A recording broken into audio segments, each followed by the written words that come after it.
Welcome, everyone. Thank you for joining us on our fourth annual statewide clergy convening. Our clergy convenings are a joint project of the Florida Council of Churches and Florida Pastors or Pastors for Florida Children. Our two organizations work very closely together, especially on education issues. And as you can see, education figures heavily in what we will be discussing today, along with criminal justice and voting rights and some other issues of deep concern, including vaccinations. The Florida Council of Churches is an organization of historic Protestant and Black churches in Florida. It was founded in 1947 out of committees that were created to address immigrants, farm workers, and criminal justice. In the mid-50s, we pushed out a report saying the criminal justice system in Florida was unchristian. And unfortunately, nothing's changed. Our calling is to insert the life work of Jesus into civic life, even as we make it the cornerstone of church life. The life work of Jesus was expressed in his first sermon at his home synagogue in Nazareth. I'm sure you recall it. The Spirit of the Lord is upon me to proclaim good news to the poor. Well, the breath of our God encompasses us, just as it did Jesus, christens us with a cry of victory to the dispossessed in our communities. God sends us to declare release to captive peoples who have been captive by a culture and by a society that does not care for them. Restoration of vision for those blinded by self-concern and self-indulgence. We are here to declare release to everyone from oppression, whether they are the oppressed or their oppressors. To declare now is God's Jubilee time. We look across our schools in our communities, and we grieve deeply. We have lost loved ones. Florida stands at the top of the infection rate among states at over 16% now. Nearly 1 out of 3 children have become infected by COVID and the Delta variant. We have made, as a state, mistakes that have cost lives, and those mistakes go directly into our schools, our public schools. Children are dying because adults favor their self-indulgence. And as a people, as faith leaders, as community leaders, as those who are trained to speak publicly, our voice must be heard as we move forward. We are facing a critical year in the state legislature. And following that, every state officer, every legislative office will stand for re-election because of the redistricting that's going to happen. Over this next year, we must engage the voices of the church, and we must be active in civic life, calling for what Paul addresses in Galatians 5, that we are not to use our freedom for self-indulgence, but we are to become servants in love for meeting the needs of those around us. Our voice is desperately needed in our society right now, calling us to neighborly love, to welcoming the stranger. And so we convene today in that spirit. And at this time, I just want to thank you for being with us. for lending your heart, your mind, your reason, your body, and your faith to this work.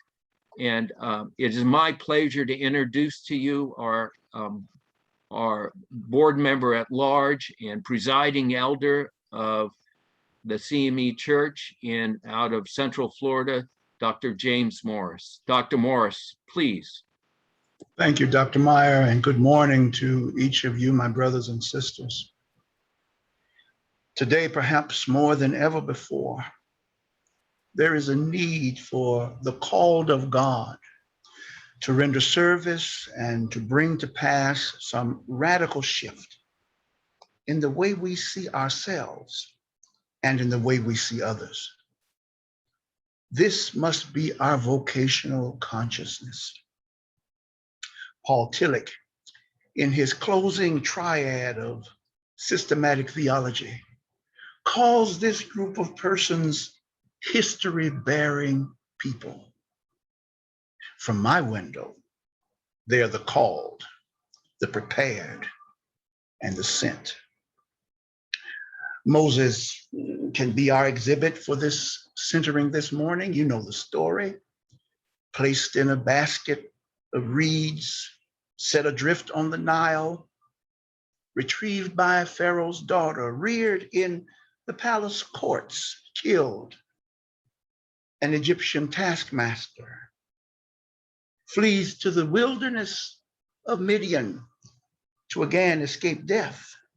There he encounters Yahweh, and Yahweh reveals himself in a burning bush of all things. It was out of this burning bush experience that God calls Moses. And God gives Moses the charge to go tell Pharaoh to let his people go. You remember Moses' hesitation, his fear, his excuses. And when in dialogue with the Holy, Moses asked, well, when they ask, by what authority do I speak?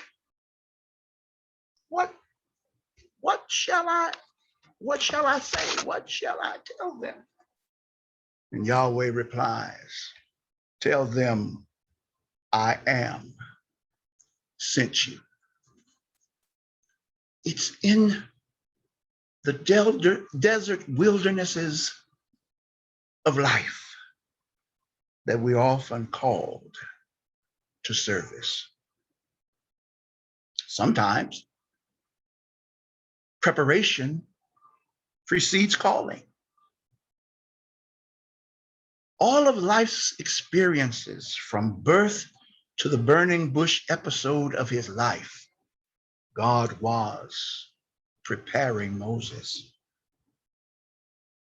Methinks Moses' hesitation to go to Pharaoh was because Moses understood that he was hated by some, despised by others, and at times even despises himself.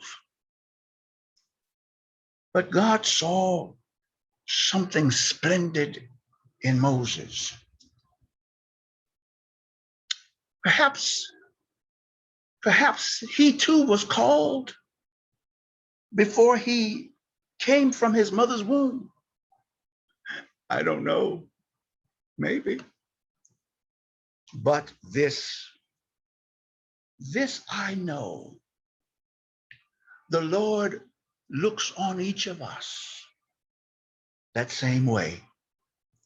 He sees in us something splendid, something worthy of being called, being prepared, and then sent.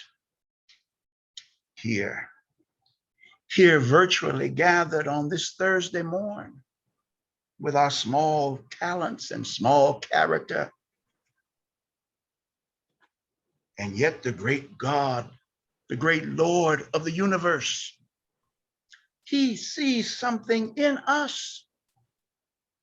He stooped down to deal with us. He cares about us. He believes that there is something in you and me that is worthy of this grand command and invitation to shine. The Lord of glory, the object of angels, the hope of glory, Calvary's hero, the great I am calls us, prepares us, and sends us. This God summons and beckons us, equips us, and then sends us out to be the light of the world, responsible to men and women, boys and girls everywhere and of every estate. Why? Why does he do this? Because he is calling us to lift from burdened shoulders the weight of disparity and disallowance. So our convening,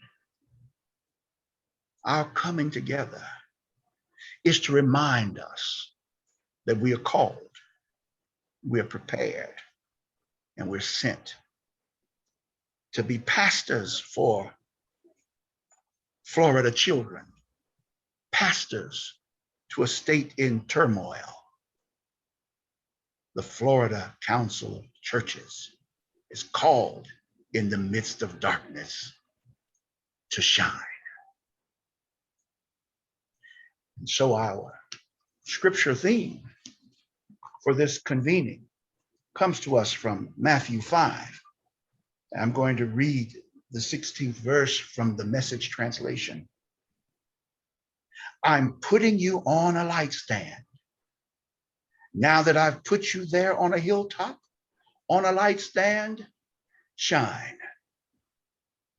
Keep open house. Be generous with your lives. By opening up to others, you'll prompt people to open up with God, this our generous Father in heaven. The word of God for the people of God. Thanks be to God. Amen.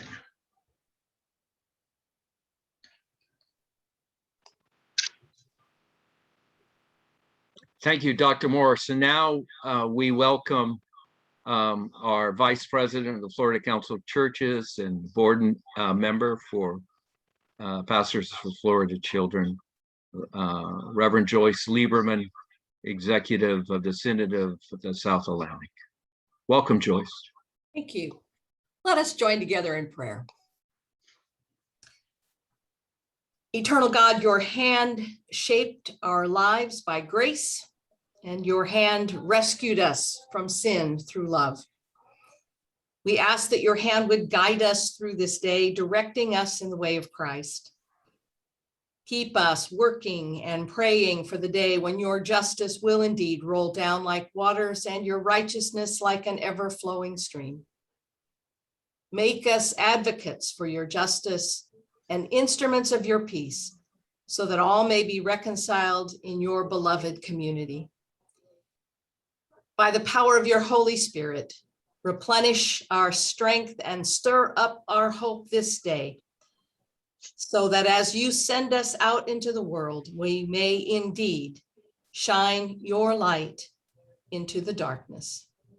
And we pray all of this in the holy name of Jesus Christ. Amen.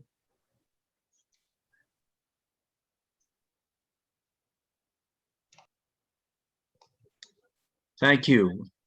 And having been properly centered in the gospel and in prayer, we now turn to welcome our keynote speaker for today, Fedrick Ingram, who was until recently the head of the Florida Education Association, and is now in the national office at the National Educational Association. We're so proud of him.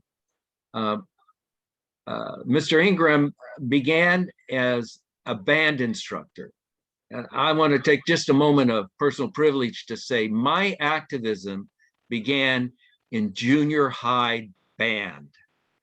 And I just want to say the ability to bring together young people to sound a note of victory for the poor is what a band director does. And so we march under great music when we have a band director who actually understands the needs of his or her students and can marshal them with their instruments to sound loudly a clarion call for justice and equity in the land. And with those words, we welcome Fedrick Ingram. Lead us, band director. Let us sing with joy for the work that the Lord is going to do in the state of Florida.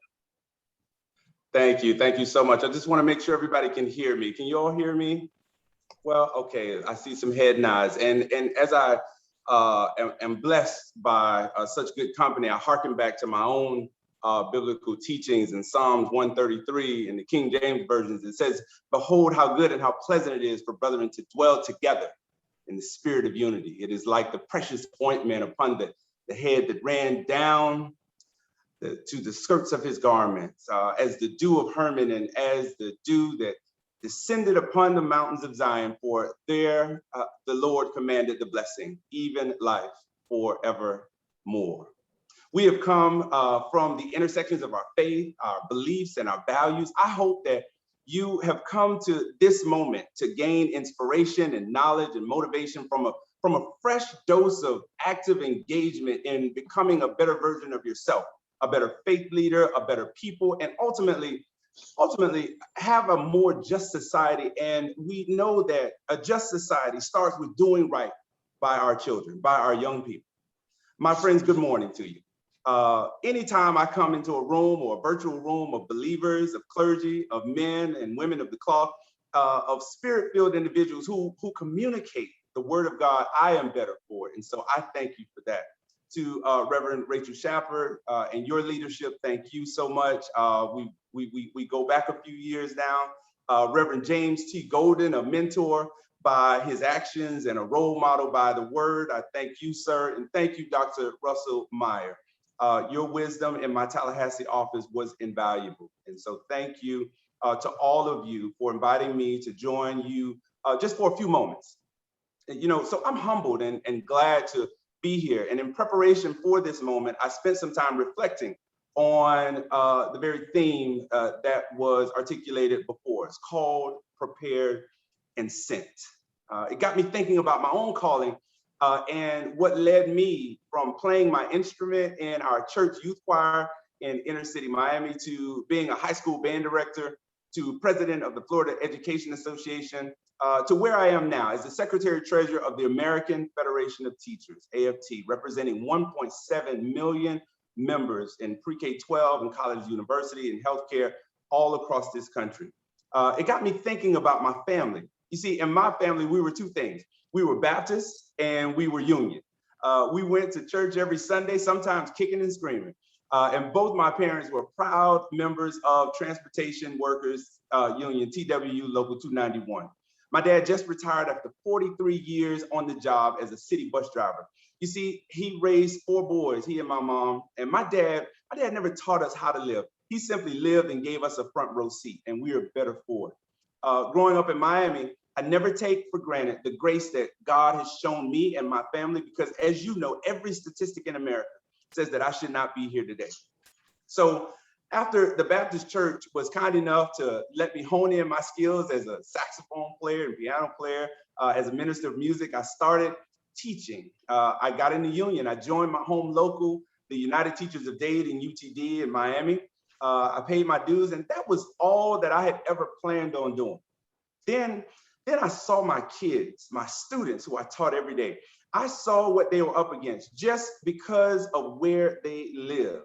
I was the band director of a Title I school. And for those who don't know, which that means, some of these kids were from families that couldn't always make sure they had something to eat every day. It also meant that there wasn't a very big tax base to fund our schools outside of state government. They didn't get the same resources as kids in schools in richer neighborhoods. They didn't get the same chance at success. And why? I kept asking why. For what reason? Because they were less deserving? And my answer always, not for a minute. These kids deserve everything that everyone else received. You see, segregation may no longer be a policy on the books, but that's because it doesn't have to be. Economic segregation takes care of all that all on its own. And I watched that injustice weigh heavy on my students. I was their director, and I had a choice. I could do my best to explain to them why this injustice was allowed to keep happening, or I could do my best to end it. That's why I knew I was called. I was called to do more for my kids and to do something about the injustice that was weighing so heavy on their hearts. I wasn't going to waste this opportunity to serve these kids to serve them through love and to activate and to get active in the union, in the community, and to right some wrongs. I always say that preachers and teachers are called to do the same work, and that's serve God's children, to serve them through love. That's what I try to do every day, to serve our kids through love. And right now in Florida, we have a lot of work to do. Before I go any further, let me take a moment to thank the educators and school staff and school leaders that are among us. Last year was the second most difficult year you have ever probably faced professionally. This year is going to be the most difficult because our kids have come back to us with social and emotional issues that we cannot even anticipate. And know that I know that you're serving them with all the love that you have. And I also know that that's exhausting. Be sure to extend some compassion to yourselves and to the other educators and staff, school staff members in your lives, because not only are we doing the best for our kids, but we are also working in a system that hasn't been fully funded in decades and has never been fairly funded. We are the focal point of a fight over masks and vaccines that has nothing to do with service or love and has everything to do with politics. You see, this is not new in Florida. A year ago, at this time, when I was president of FEA, we had just logged another win when a circuit court judge decided that the state couldn't withhold school funding if schools didn't fully reopen in person or 5 days a week. Our elected officials and state leaders are doing the same things now, starting with our governor, except it's about masks. The state is now withholding the monthly salaries of school board members. These people who give selflessly to our kids. So I know I don't need to tell you all. It's basic. Masks are the easiest way to prevent COVID transmission among kids who are too young to be vaccinated. And COVID rates in Florida are out of control. Just last week, Florida accounted for more than 20% of COVID-related deaths across the entire country. If we are going to serve our kids with love, we are going to ask them to wear masks, albeit temporarily. We are going to do everything we can to keep them safe. So many of our challenges with public education in Florida keep coming down to one word, that's justice. Isaiah chapter 10, verse 1 says, woe unto those who legislate evil. Woe unto those who legislate evil. This state is considering bills to consolidate tax credit scholarships for charter schools, pulling more money away from public education. Proposals like that don't do anything to help the 90% of kids who were my band students who are still in our public schools. They don't do anything to help even out the funding that amounts to economic segregation. They do not serve these kids with love. Our legislators and our governors should know better. If we have been called and if we are prepared to serve our kids and or students with love, what does that look like? What are we being sent to do? Because when the challenges seem so large and when they have been looming for so long, the task can seem too daunting to even consider. I come back to the Gospel of Matthew sometimes. I love the Gospels because they're so full of hope, right? And because that's where we find the parables, and those are the teaching texts. Matthew, Mark, and Luke, and John were all teachers. Preachers and teachers doing the same work. Matthew is where we learn to let our light shine before others, where we know that this injustice is not right. We are called to serve others in love and with our own life. In a practical sense, what does that look like? It looks like doing more than just the basics, because this pandemic has taught us that we can't go back to the status quo. The status quo shortchanged too many of our kids for too long. We have the opportunity to rethink and reshape public education, both what happens in the classroom and the role schools play in our communities overall. We are big believers in community schools at the AFT, and in the general idea that all public schools should sit at the center of their communities, that they should be places of academics, of course, but of more than that too. See, community schools serve our neighborhoods and communities by making sure that all the services our kids and families need are right there at the school, whether it's health clinics, food pantries, expanded after school programs or tutoring and services for parents. Schools have been the heartbeat of communities since the days when they were still one room. We can make them places that nurture every need that every kid has. And we have the resources to make that happen. Through the American Rescue Plan, Florida has $7 billion in pre-K funding. We can use those resources and fight for even more to make sure our schools are serving our kids with love. So in conclusion, I say to you this: I pray every day, and I hope that you will continue to pray for me and our organization and all of those who pray, who work for kids every day. I pray for health and for strength, for the betterment of everybody, and for the work we have been called and sent to do. I can't thank you enough for having me today together as faith leaders and looking at issues of public education and civil rights and voting rights, preachers and teachers doing the same thing.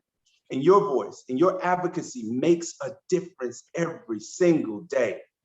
I'm going to continue to pray for the work that we do, and I have faith that we will all reach a place where our kids have everything that they need, where they have the freedom to serve others in love. I want to thank you for having me, and I hearken back to a poem that says, if you want a thing bad enough to fight for it, to work every day and night for it, to lose your time and peace and sleep for it, and if all that you dream and scheme is about it, and life seems useless and worthless without it, and if you gladly fret for it and sweat for it and plan for it, and lose your terror of the opposition for it, and if you simply go after that thing that you want with all of your capacity, strength and sagacity, faith, hope, and confidence, and stern pertinacity, if neither hope, poverty, famine shall go, sickness or pain or body and brain can keep you away from the things that you want. If with the help of God, we can get it. Thank you so much. I appreciate it. Dr. Meyer, it's back to you, and I appreciate all of you having me. Thank you from the 1.7 million teachers that are around this country doing God's work every day. Thank you, Fedrick. Let's give Fedrick a hand, please. However we want to do that, yeah, you see all that waving back. And please accept my apologies for appointing you to the wrong organization. But I know how closely education works together. That's the only way it works in our society. So we're very happy for the leadership you're providing at the American Federation of Teachers, and we're happy you had time to come back. And I really embrace the message of love that you speak about. I think that's what makes great teachers, the ability of the spirit of love to flow through the work they do with students. So thank you very much. And we appreciate your time with us, and we welcome you to stay as long as you can and interact with us.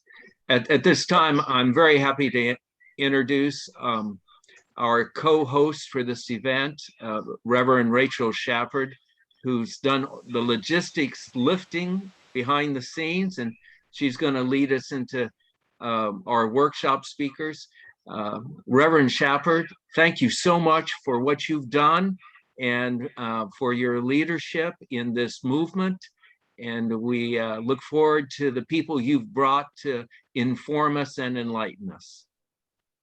Thank you, Dr. Meyer. It's great to be with you all today. I'm Rachel Gunter Shafford. I work with Pastors for Florida Children as one of the co-founders, and then also with Together for Hope Rural Development Coalition.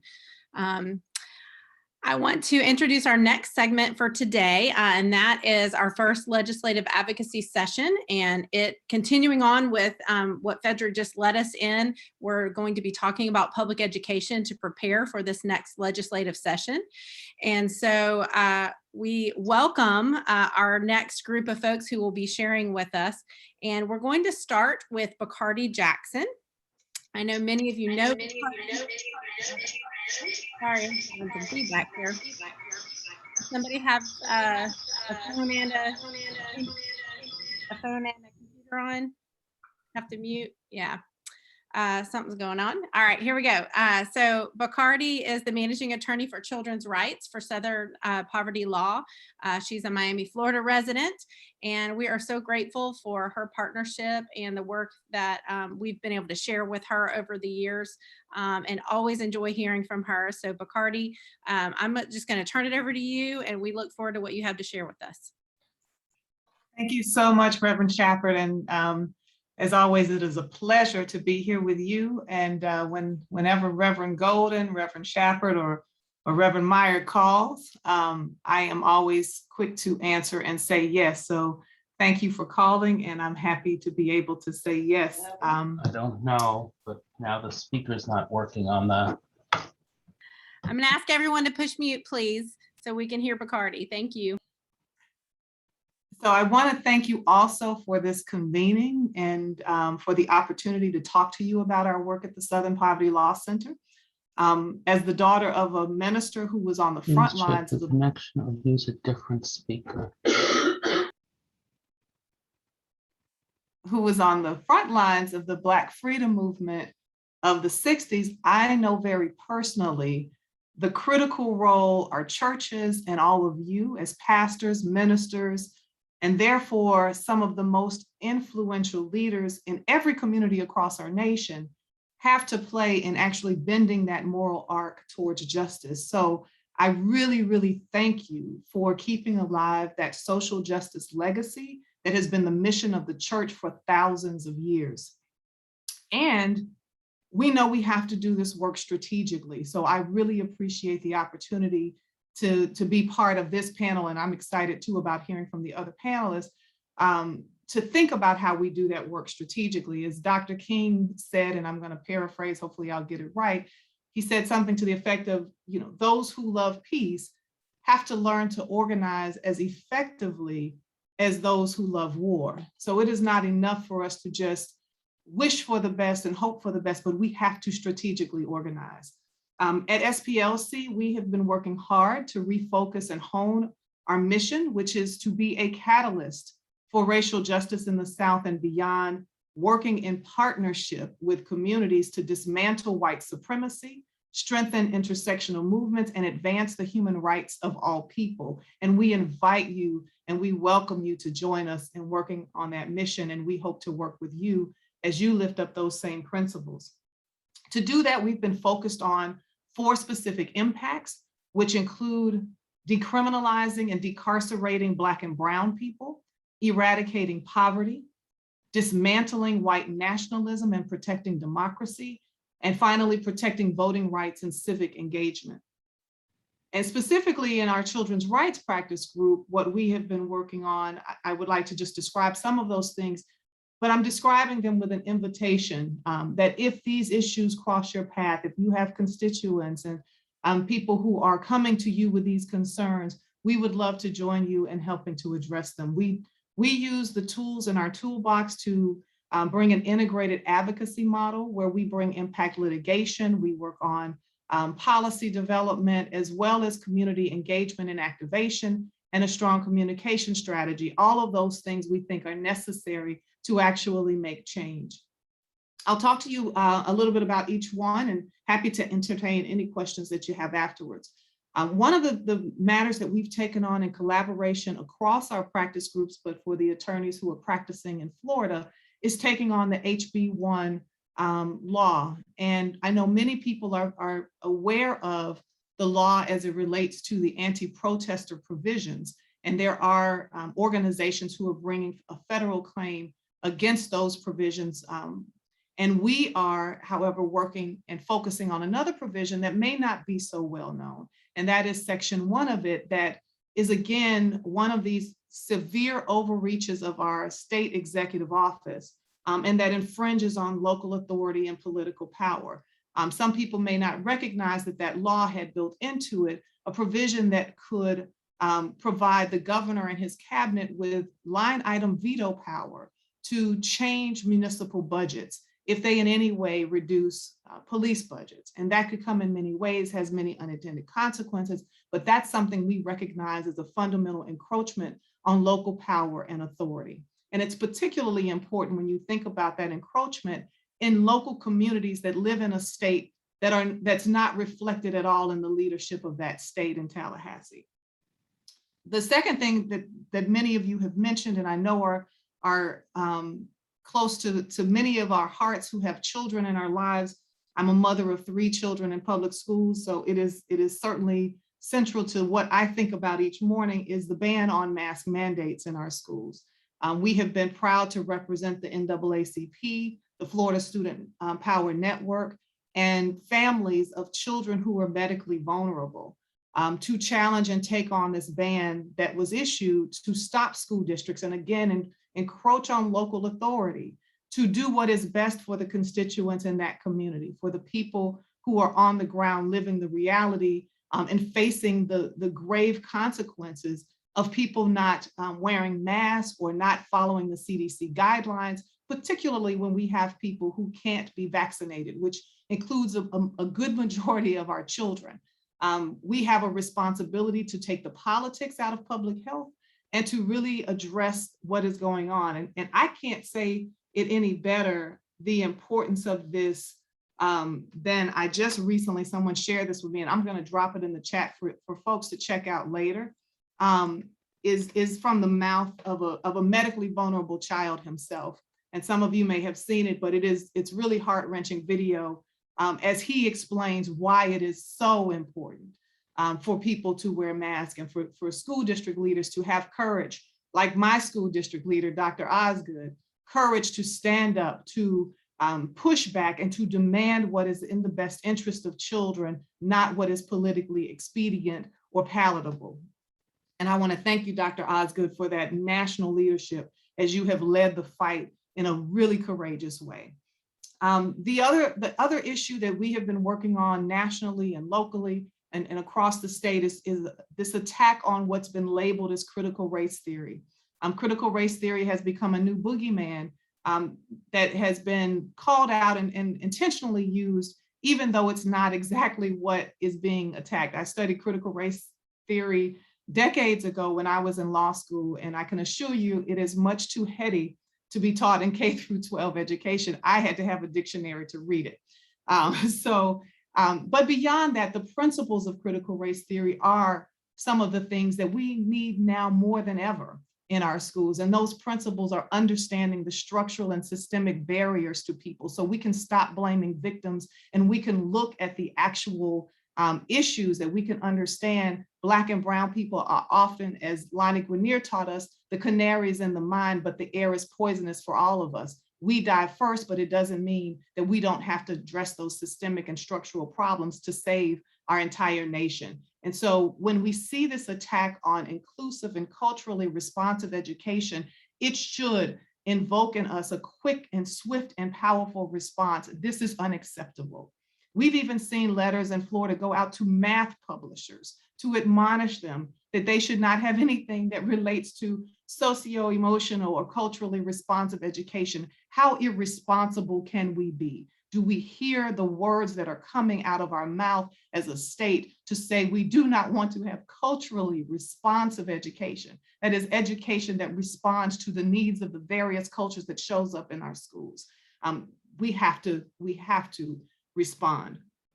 The other thing that I've mentioned before in front of this body, and I'll mention again that we are working on and bringing litigation around, is the Baker Act in Florida. We are still seeing an incredible trend of children being literally arrested, handcuffed, and taken away and detained for days at a time. Children as young as 5 and 6 years old being what's been called Baker Acted. It's become a verb, it's so common, to the tune of about 37,000 children a year across Florida. And to put that in perspective, that rivals how many children we are arresting across our state, which is about 48,000 children a year. Both of those statistics are unacceptable. We have got to stop criminalizing our children, and we need to nurture and care for them. Most of the things that our children are being criminalized for are often things that are very subjective. It's things that people see more in Black and brown children who are disproportionately impacted. But all of the kinds of things that push our children out of school have got to stop. We have got to push back against the lobbyists who want to militarize and over-police our schools. And it's not just a school to prison, but it's a school to institutionalization, school to deportation pipelines. All of those are critical things that we must be focused on. As we look at that issue even further, what we have been pulled into, sadly, around the state is the violence that we have seen against our particularly Black girls and Black youth. There was a rash at one point across the nation where we saw Black girls being attacked constantly by police officers, SROs, and other adults who should be caring for them. We had two within a week of each other right here in Florida, where one young lady was literally body slammed onto concrete by a police officer. And then he proceeded to handcuff her as if she were a threat instead of care for her and give her the medical attention she needed. We saw similarly another young Black woman tased in a cafeteria who was trying to fight for her own safety as she was being bullied by boys, but she ended up tased on the ground. And yet she's the one facing felony and charges that will ruin her life for the rest of her life. And these are the kinds of things we cannot sit on the sidelines by. We are currently researching and looking to publish a report about what we learned to be an epidemic issue in Miami-Dade County of Black girls being sexually harassed and assaulted, often at the hands of SROs.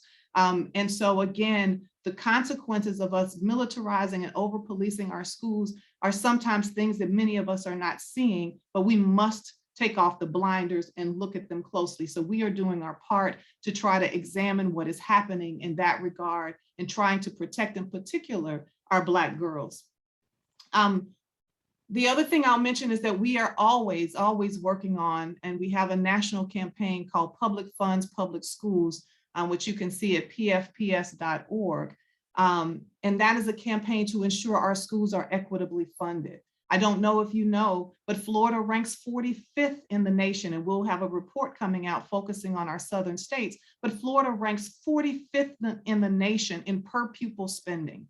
That is, we are about $4,000 a year lower than the national average of per pupil spending. A state with as many resources as we have, as many people as we have, funding our students at $4,000 a year, less than the national average, is dismal. We are just right above Mississippi. We are below Alabama. If that gives you any perspective of where we have fallen in the ranks of how we care for our children, we have got to pay attention to funding. It is not okay for there to be a mask voucher that allows children, parents who don't want their children to wear masks, to come and take funding from our public schools, use that voucher to go to private schools that don't even have to have a ban on mask mandates. They can take that money and go to another private school that also has a mask mandate. This is how you know this is not about masks. It's not about parental choice. It is about undermining our public education and privatizing education. And it is something we cannot take our eyes off of. Every piece of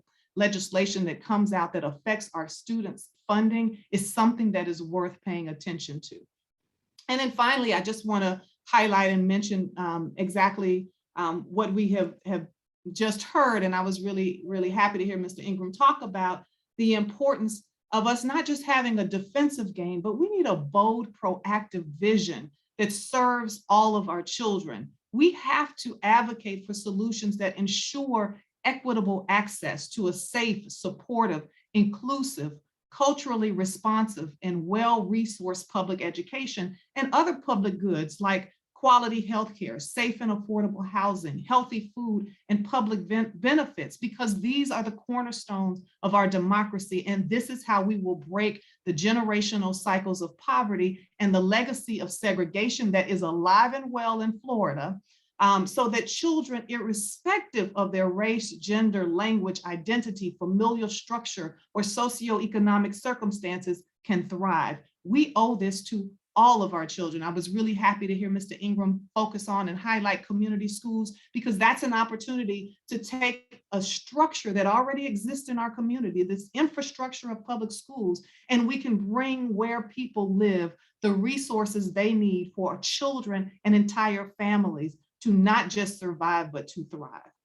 And one last thing I will mention that's a little bit broader than just what we do, and that is we must pay attention to our courts. If you are following the mask litigation, which we are deeply entrenched in, there's a hearing going on right now for one of our cases, you will see that it has never mattered more the composition of our courts. We need to scrutinize our judges. We need to be in the courtrooms and paying attention to what they are doing. We need to get the right people on the bench. The bench needs to be reflective of our communities, or we will suffer greatly. I don't know if you just saw just yesterday, the federal litigation against the ban on mask mandates failed at the district court level. And so that's new news hot off the presses, but we are going to see over and over again greater and greater challenges in our courts. And it has been a long game of people who love war to stack the courts against us. And it is so important that we not shirk our duties as it relates to not only elections of other sorts, but we have to pay attention to what's happening in our courts. So I thank you for your time, and I'm going to be quiet because I want to hear from the other panelists as well, but I'm happy to also answer any questions. If any do have questions right now, because I know at some point Bacardi may have to run off because she does have other responsibilities. So we can go ahead and take a few questions now if you do have any. I haven't seen any in the chat thus far. So if you want to raise your hand, that's a good way to signal that you do have a question. And if not, then we'll move on to our next speaker.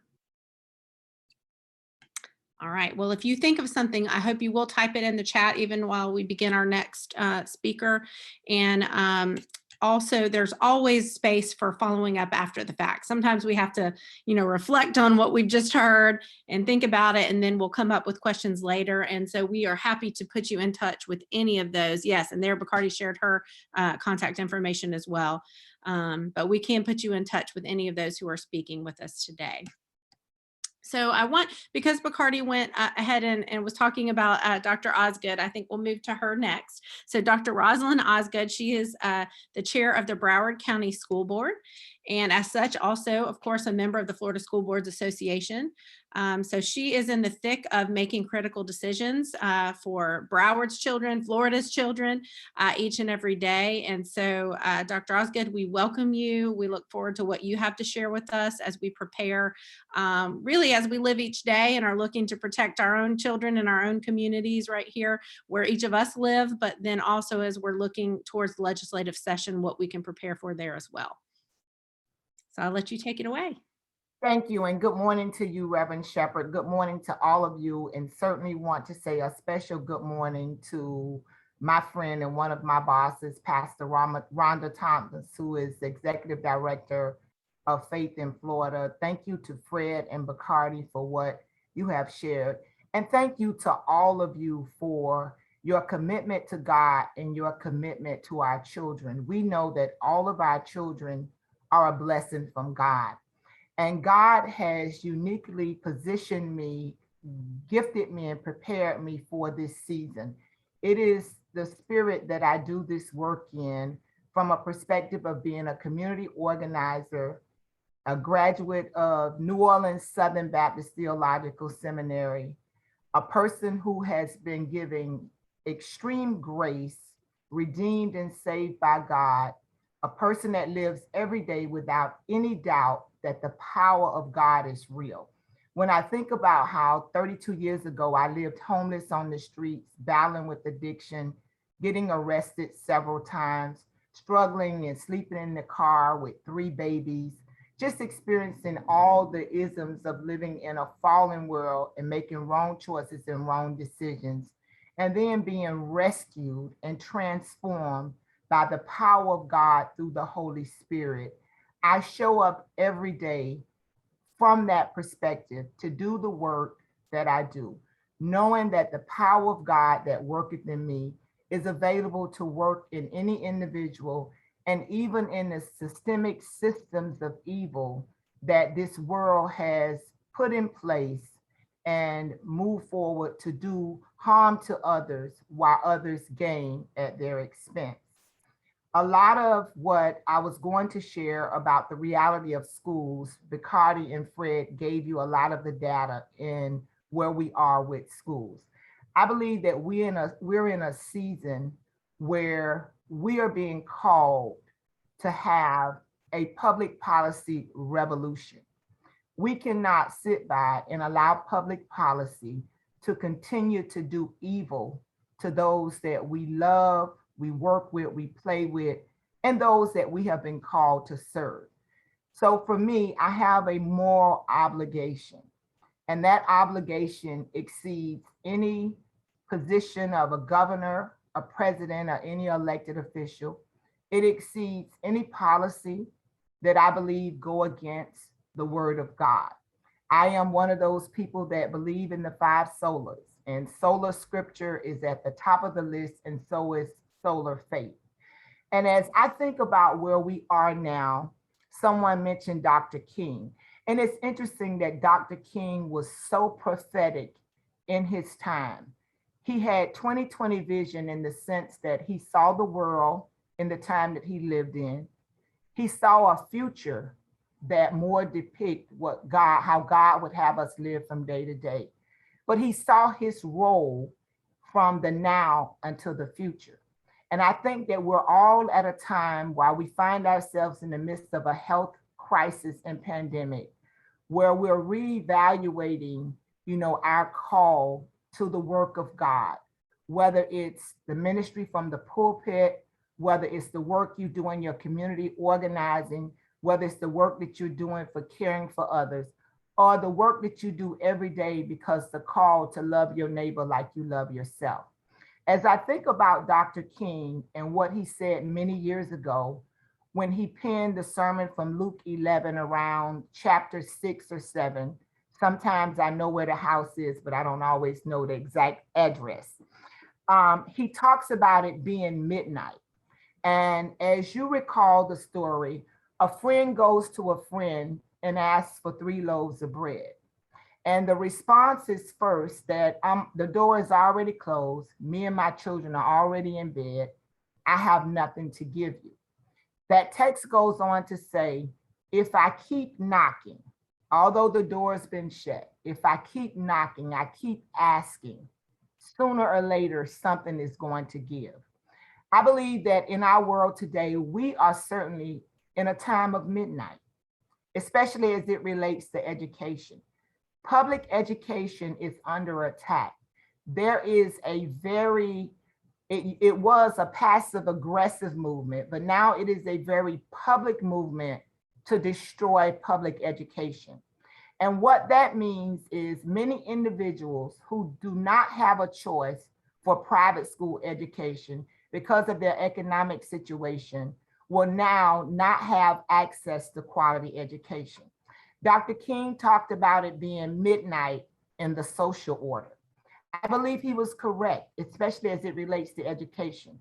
Across the state of Florida, more than 60% of the students are free and reduced lunch students, which means that they're living in families that are living below the poverty level.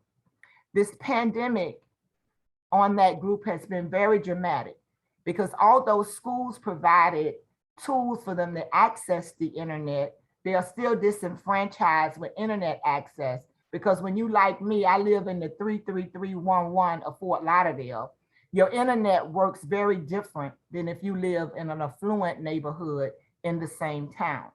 They're disenfranchised and are experiencing midnight in the social order because of their family structure. Many of our students come from homes with multiple family members, And sometimes they may have different dads or different mothers, it's blended families, and you can figure out how you rationalize that with God, but God's grace doesn't discriminate. He extends it to all who would surrender themselves to him. But they have situations where the dad is not in the home. And now, for the first time in history, more moms are not in the home because, as Bacardi began to talk about earlier, women are being arrested at a larger rate than ever before. A lot of it is due to mental health issues that cause them to act out from the pressures of life that they're living in. And so many of our children today live with whoever they can live with, whoever will keep them for that week. But the one constant is whoever is keeping them is going to get them to that school. I believe that the school environment is the safest environment for our kids if they would not keep imposing rules to militarize it. In the school environment, our children have their teachers, they have their peers, they have all of the wraparound support services that you as voters make available to school districts through your tax dollars. I believe also that it's midnight in the psychological order. Not only in schools now do you have to provide quality education, but you have to provide a high level of mental health supports because of school shootings, because of molestation and rape, domestic violence. A lot of our kids need mental health supports. So schools now have to have psychologists, psychiatrists, behavior specialists. You have to provide an array of mental health services. We're in a pandemic where many of our kids are being traumatized by the loss of loved ones unexpectedly. They're being traumatized by the ongoing gun violence that's in their communities, while some still advocate strongly for their right to own AR-15s and be able to use them and say that they're standing their ground. Violence has caused major trauma on many people, especially kids, as well as teachers. When school shootings happen, they impact the students, but it also impacts all of those persons that's working in a school. I'm in Broward County. February 14, 2018, we had a school shooting. That school shooting changed our lives forever. And every year during that time, we have to relive it all. Many of us just went through the remembrance of September 11th. And certainly you want to memorialize the lives of those that are lost, but you also relive all of the trauma that's caused by it and all of the subsequent rulemaking that comes from it. Now we have to have an armed officer in every school. I don't necessarily want an officer with a gun in an elementary school, but they say they cannot conceal the weapon because it makes it unsafe if they need to use it. Figure that, we have now taken the mindset that we show up at school expecting that there's going to be some type of violent crime or significant incident that happens. And when those things happen, they are bad, they are evil, and we're all remorseful. But it's not something that's happening every day that we need to change the way that we approach schools and make it an unsafe environment by putting officers and police there, especially for Black and brown kids, because now we position them to be racially profiled in school. And I don't have enough time to talk about racism and how it impacts the school system, so I'll move along. So it is midnight as it relates to education in the social order. It's midnight in the psychological order, but it's also midnight in the moral order. As we think about morality and we think about making public policy from a moral perspective, I think that we can all agree as Christians that there are no moral absolutes. We find ourselves in a time where everything is relative. Reinhold Niebuhr, the dialectical theologian, pins this discourse, a moral man in an immoral society. And some would say that it's oxymoronic. You can't survive as a moral man in an immoral society. Reinhold Niebuhr goes on to say that man will justify his needs above others and attempt to satisfy his needs over others. And I think as we look at the social powers that are in place during this time, we continue to see the social inequalities that continue to come forth through legislation, although we're working for equity. We see when Dr. Carol Anderson writes about the white rage that take place in public policy, we have a gain, and then we have subsequent public policy that comes back and undo all of the things that happened during the gain. We see the attitudes of the privilege, and the privilege a lot of times is who's in public office because they can afford to be in public office. As a school board member, the salaries of school board members don't allow you to just do that job singly. You have to have another job. So the privileged class who has access to resources can do that job singularly while you're at a disadvantage in doing that job. So we see all of these immoral things play out, and they're all slated so that some will gain and some will lose. When it comes to the lives of our students and the hardworking people, thank you to all of you that work in the schools, all of you that lead our Parent Teachers Association, all of you that volunteer countless hours, all of you that pray for our schools. It is certainly needed because the school system is under attack. When we look at this issue around masks, it is mind-blowing to me every day that I have to wake up and fight to protect the lives of boys and girls and staff people that work in the school system. It is unconscionable to think about we're living in a time now where we are now questioning science. Science tells us, we see the reality. We can literally count. We believe in database decision-making. We can literally count the dead bodies of people that are dying to COVID, people that we're losing every day. And we can take the selfish perspective that they should have gotten vaccinated, but that eliminates grace. You know, God gives us grace. We don't always get exactly what we deserve, but as Christians, as people of God, we have to take a stand to protect the lives of people. In a climate where you can't practice social distancing, you have to use all of your mitigating tools, vaccinations, masks, and the washing of hands. You have to create environments for individuals to be as safe as they possibly can, irregardless of what the governor and his friends that he stacked in the court say. So in Broward County, we are leading along with Alachua County, this national movement. We have 8 or 9 other school boards that are joined us. We're organizing through Faith in Florida across the state, where we're meeting bi-weekly with school board members to provide them with the community support and the grassroots support that they need to continue to take a stand and mandate masks in public schools. Around October, we'll have data from August to October that we can really do an assessment to see whether the masks worked or not. Just a snapshot in Broward County, when we opened schools the first 3 weeks, we had about 4,800 people quarantined. Now we're down around to about 2,500 people that are quarantined. Why? Because we're wearing masks. So let me just take a moment and tell you the trauma that's being caused on school districts now. So now our principals and our teachers who are trained as educators have to become contact tracers.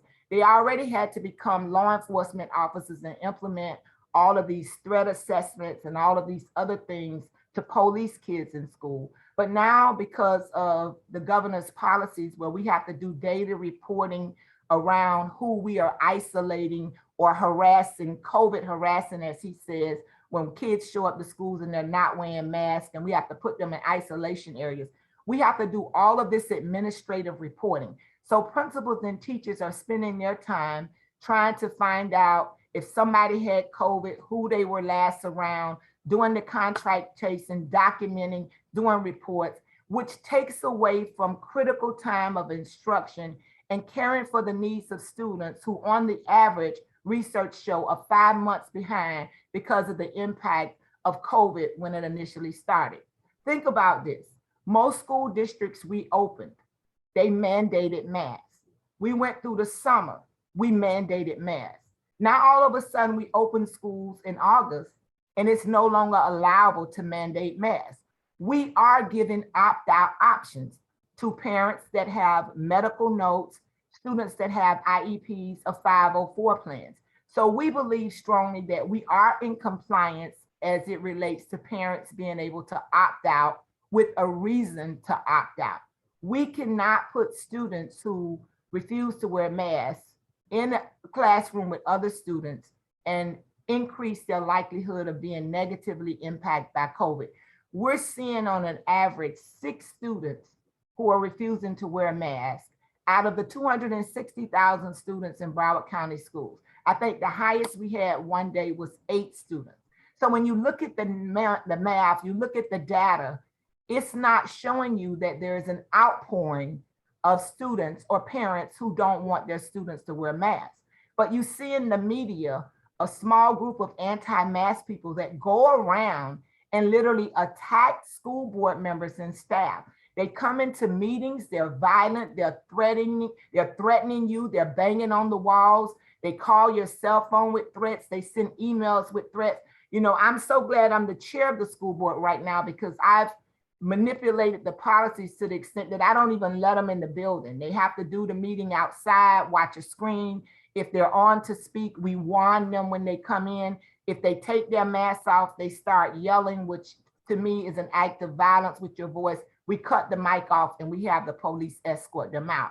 But you live watching your back because they're following you around, trying to take pictures of you not wearing masks and just trying to intimidate you into making bad decisions or threatening you that they're going to run somebody against you for re-election. You know, I'm at the point where I believe that old antic saying that I learned early in recovery, where we pray the prayer, you know, God grant me the serenity to, you know, to change the things I can and the wisdom to accept the things I cannot. While I am living, I'm going to work to change the things I can.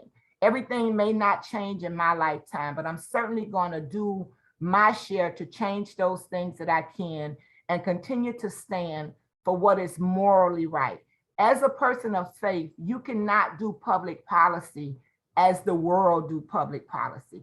You have to have some moral absolutes and you have to be able to take that stand.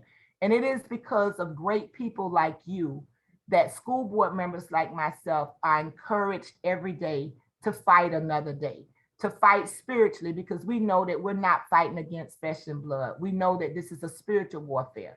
So we fight in prayer, we fight with the word, but we also fight together with our voices, with our advocacy, with organizing. We will get through this by organizing. We must continue to push.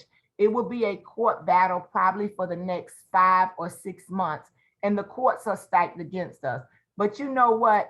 I started out telling you how much I believe in God. And if God can change the heart of Abraham Lincoln and have him sign the Emancipation Proclamation to free slaves, and y'all know he wasn't supposed to do that. You know, it was the power of God moving on him. I just believe as the effectual fervent prayers of the righteous continue to go up, that God will begin to move on the hearts of people in ways that they will wake up and realize that God had overshadowed them and forced them to do what was right, even against their own will. It's something about the power of God working in our life that becomes contagious as we continue to lean and depend on him.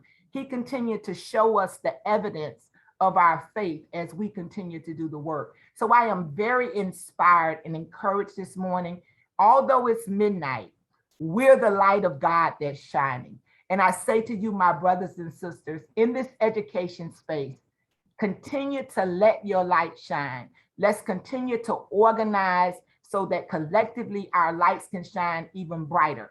As the parable says in Luke 11, the man, I'm sure, was disappointed when he knocked the first time and the door was closed and there was no reply. We don't have the luxury of having our kids knock on the door of education, knock on the dreams of their future, the businesses that they will create, the people that God has created them to be. And we don't have the door of public education open so that they can get what they need. We cannot disappoint our children, and we can't disappoint our God. He's too mighty and powerful, and he's using you and I to do this work for such a time as this. God bless you. Thank you, Dr. Osgood. We appreciate your time and being with us and your passion for public education. We welcome next our next public education speaker, and that is Karen Mazzola.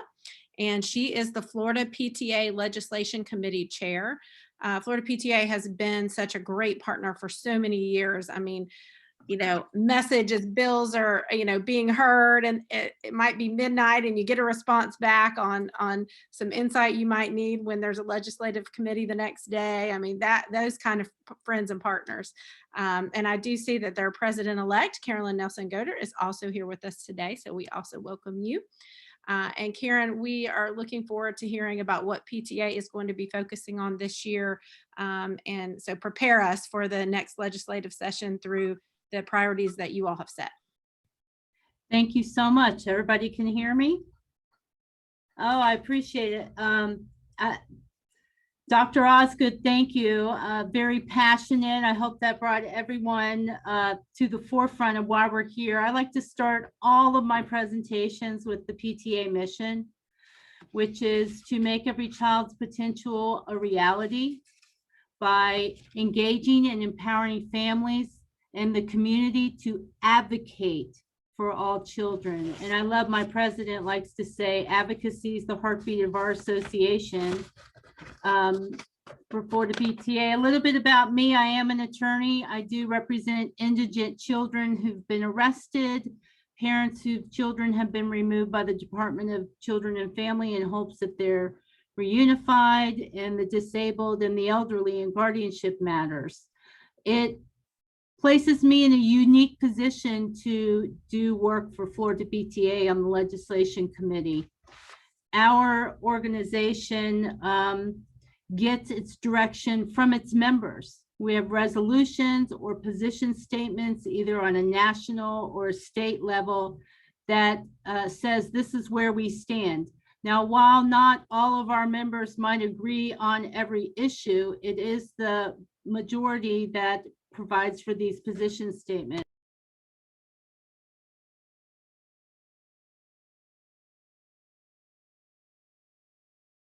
Uh-oh, you got on mute, Karen. Are we good now? Now we're good. Did you hear about the legislative priorities brochure? We need to hear about that. We saw it, but we didn't hear it. Great. So I put it in the chat, a link to it online. I provided it to Rachel, and I was given 10 minutes. Oh, I forgot to start my timer. To talk about public education. And for the PTA, really, we look at the whole child, and everything overlaps, as you all are aware. While education and funding and assessments and school choice, we also look at juvenile justice and gun safety and post-secondary and school safety and housing and food security. All of it goes back to whether or not the child is in an environment or a position to be able to learn. And so we cover many areas and issues with regards to children. My focus today was going to talk to you about some bills that have already been filed to give you an idea of what's out there. As you know, or may, committee weeks start next week on Monday. So that means the legislators are up there. There is a lot of ceremonial stuff going on, but they are having committee meetings. Bills have been being introduced since I think July 22nd was the first bill that was introduced. And we will speak for or against or not speak at all if we don't have a position statement. So we're waiting for the calendars to come out. We know what committees are meeting, but we don't know what bills are on the agendas at this point, unless they just came out. And some of the committee meetings have been canceled. So it's kind of on a day-by-day basis to reassess whether or not we need to be there, whether you need to be there, or any of our partners or coalitions. We do work with Southern Poverty Law and have a couple of people that sits on that coalition. And I saw we have many other partners as well. I wanted to start with the FSA. 2 days ago, the governor's office came out with a statement that it's his intention, working with the Department of Education, of course, to phase out the FSA or the Florida Standards Assessment and move towards a system of progress monitoring or evaluation regarding student performance. The hope is that it'll give students, parents, teachers real-time data that'll guide the instructions of the students rather than relying on these tests that seem to be stressful and taught a couple times a year. So we're excited about that. We're excited to be a partner. I hope that someone with your various organizations will consider being a partner as well. We are looking to see what's the recommended product and make sure that it stands best in the best interest of all of Florida's children. But that is something to watch. We haven't seen it. We don't know what it looks like. We just know that the press release is out. So we should be looking for that one. I don't know how soon, but that is huge. That's a huge overall of Florida's education system this year. Some bills that have been filed of note with regards to education is House Bill 15, and that deals with children with developmental delays. It increases the eligibility for exceptional services up to age 9 or the completion of 2nd grade, whichever is first. So that is the recommendation that was filed by Allison Tant there in Leon County. In addition, there is House Bill 51, which I honestly can't tell you how many years this bill has been proposed by Geraldine Thompson in Orlando, but it requires instruction on the history of the Holocaust and African Americans. It requires the Department of Education to develop standards and curriculum, and also tells them who they can consult with, different entities with regards to implementation and content. They would like to see it started in the 23-24 school year, and it would require the Department of Education to verify the implementation of the curriculum in all the school districts. And so it's try again, right? She proposed that last year as well, and it did not go anywhere. But that's one we'll keep an eye on and speak with regards to. House Bill 59 deals with electrocardiograms for student athletes. It requires a student athlete to pass a medical evaluation, and if applicable, so this may let it pass this time, each year they would have to have the electrocardiogram, if applicable. It does provide for an opt-out for religious tenets or practices, and or a written recommendation from someone that says they don't need to have it. So electrocardiograms for student athletes. We'll keep our eye on that. There is a proposal with House Bill 71 to make the Commissioner of Education elected rather than appointed. I just wanted to bring this to your attention. For PTA, we do not have a position statement on that. We will study it, and but that's different. You know, if the Agricultural Commissioner is elected, the Commissioner of Education is appointed. And so that's a new proposal this year by Fentress Driscoll. Another good one is House Bill 93. So fetal alcohol syndrome currently is not included in the definition of a child with a developmental disability. And so this bill would expand that definition to include children with fetal alcohol syndrome. And what that does, it makes them eligible for community services, in-home services, educational services, when that's included in that definition. So that is pending. Senate Bill 188, civics literacy education. We've seen this one before as well, and it allows the Commissioner of Education to create a practicum to help students evaluate their roles, rights, and responsibilities as a U.S. citizen. And so it's supposed to help the student identify methods of participation in society, government, and the political system. So that's been proposed by Senator Brandeis, and that is back. As far, and I've looked at every bill every day, that is what is on, ready to go to a committee as far as the filed bills as it deals with education. I would expect, I've spoken with my legislator. He is working on something which is David Smith in Central Florida. There's been some unintended consequences of the McKay and Gardner scholarships.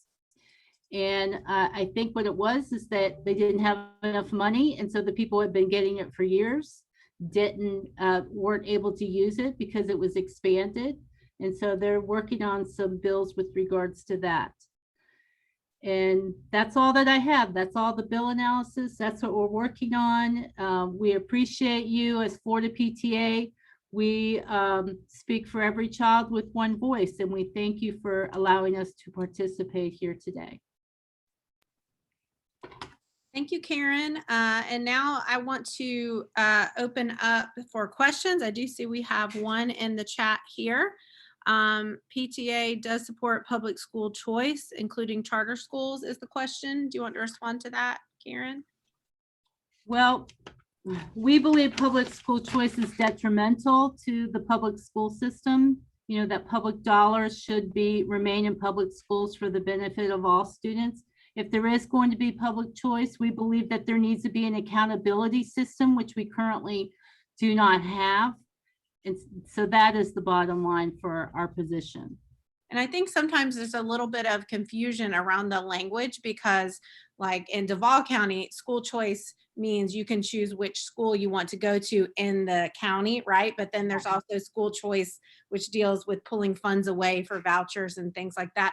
So I'm not sure if maybe that's what they were talking about too. I don't know if you all have a statement on the other form of description of school choice. It's in that brochure I sent you. Great. So you all follow up. You can click and find that online on their website. Do we have other questions for any of our panelists? Bacardi did have to step away, but so we can follow up with her through her email. But we have Dr. Osgood still on here and Karen. I see Russell. Would you like to ask a question? Yes. I'd like to ask about messaging, because the governor has been speaking about, excuse me a second here, choice being about parental choice. And so I'm wondering what kind of messaging is being generated to push back against this false narrative of parental choice. And the reason why I say it's false, just for example, is that by moving out of the public school system, parents are actually surrendering their civil rights for their children in regards to protections built in to public education through federal policy. And so it's the PTA or school boards are addressing this false narrative about parental choice? Well, I want to say not in those terms exactly. We believe that at a minimum, the institutions that receive public dollars should be held to the same academic and accountability standards as those people going to public schools. And that's where we stand. It's not about that the parents should not have a choice. Certainly they can, but our government needs to be held accountable for the money, and the entities need to be held accountable for the public dollars that they're using to do these charter schools. We are against vouchers because of the strict liability requirements and the private institutions using using public dollars basically, and no account. If I can just add to that, I think it's very important that we understand the word game that they play. So with those that push charter schools, they say that they are public schools because parents of charter schools pay taxes as well. So we talk about it from the perspective of traditional public schools. That's what our regular public schools are. They are traditional public schools. Not only are public dollars being used for charter schools in which school districts are kind of like a pass-through. So you have to approve their applications, their plans, but you can't enforce any type of accountability on them because their rules are different. Their teachers, their administrators, they work by, you can be a principal in a charter school and have the equivalent of a teacher certification in a public school system. It's just very different. But now, since we're in such place of midnight, public dollars are now being given through vouchers to private schools. And we can't miss that. This whole Hope Scholarship, especially in this new executive order from the Department of Education that invented this new thing called COVID bullying. So if you're a parent and you feel that your child is being bullied by policies for masks or not for masks, you can request a scholarship to take that child out and send them to a private school. The messaging needs to point out all children do not have a choice. Poor kids can't choose private schools. They're not going to accept them, and the parents cannot pay the additional tuition for those kids to go to those schools. So it disenfranchises and it eliminates the choice of the majority of the parent. So if you're talking about the Parent Bill of Rights, I have parents that want masks, parents that don't. Whose rights do I uphold? You know, at the end of the day, I have to take public safety and health as education is the first priority. Public safety and health is right along the same lines. So there are a lot of word games that are played with the governor. And you see these press conferences and these intentional games, and it's just fighting from the cruise industry to the public schools, now to government employees, where it's all of these things to sanction you. Rulemaking, Florida, I think it's Statute 125 of the rulemaking statute clearly says that a government entity cannot punish another government entity for rulemaking. So a lot of the things you hear and see literally violates the rules and the laws. And unless we challenge it in court, it goes unidentified. Faith in Florida has been doing a lot of organizing, sending letters, very good, strong letters Pastor Rhonda has put in place to school board members across the state as we've been organizing through Faith in Florida. They have some language that, you know, I would encourage you guys to share and you guys to come on board with those actions that they're already in place. They can share them and you can send those letters to school board members and to the governor. But we have to take a stand and we have to call it what it is. This is an attempt to eliminate public schools, traditional public schools, whether it's in the pandemic and you're dealing with the health crisis, whether it's in the funding going first to charter schools and then to private schools, whether it's in the way that we feed kids in school, because we can give a meal to a kid on a campus, but we can't feed the hungry parents at home. And finally, I don't know who the person is in the organization that does the due diligence and the research, but most of the charter schools, there are large numbers of legislators that own the facilities where these charter schools are housed at. So hear me for just 2 more minutes. If I make the traditional public school system share their capital funds with charter schools, so they give the charter schools those funds to improve AC, infrastructure, have better facilities, all of that sound good. But what I'm really doing is I'm taking public dollars and I'm investing in some legislators' private real estate property. So now the value of that person's real estate property goes up. They sell the property, they move the charter school 5 to 10 years, they make a whole lot of money. All of this is retired to dollars.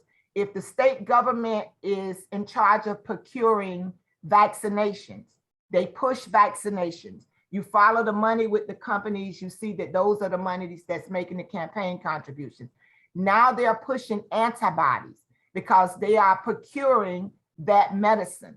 So they're pushing that now. So they want you to get sick with COVID, have symptoms, go get the antibodies to keep you alive instead of preventing you from getting it. We have to begin as people of God, serving God in spirit and in truth. We have to begin to expose the truth of what's really going on so that people can understand. The Bible tells us that for the lack of knowledge, the people perish.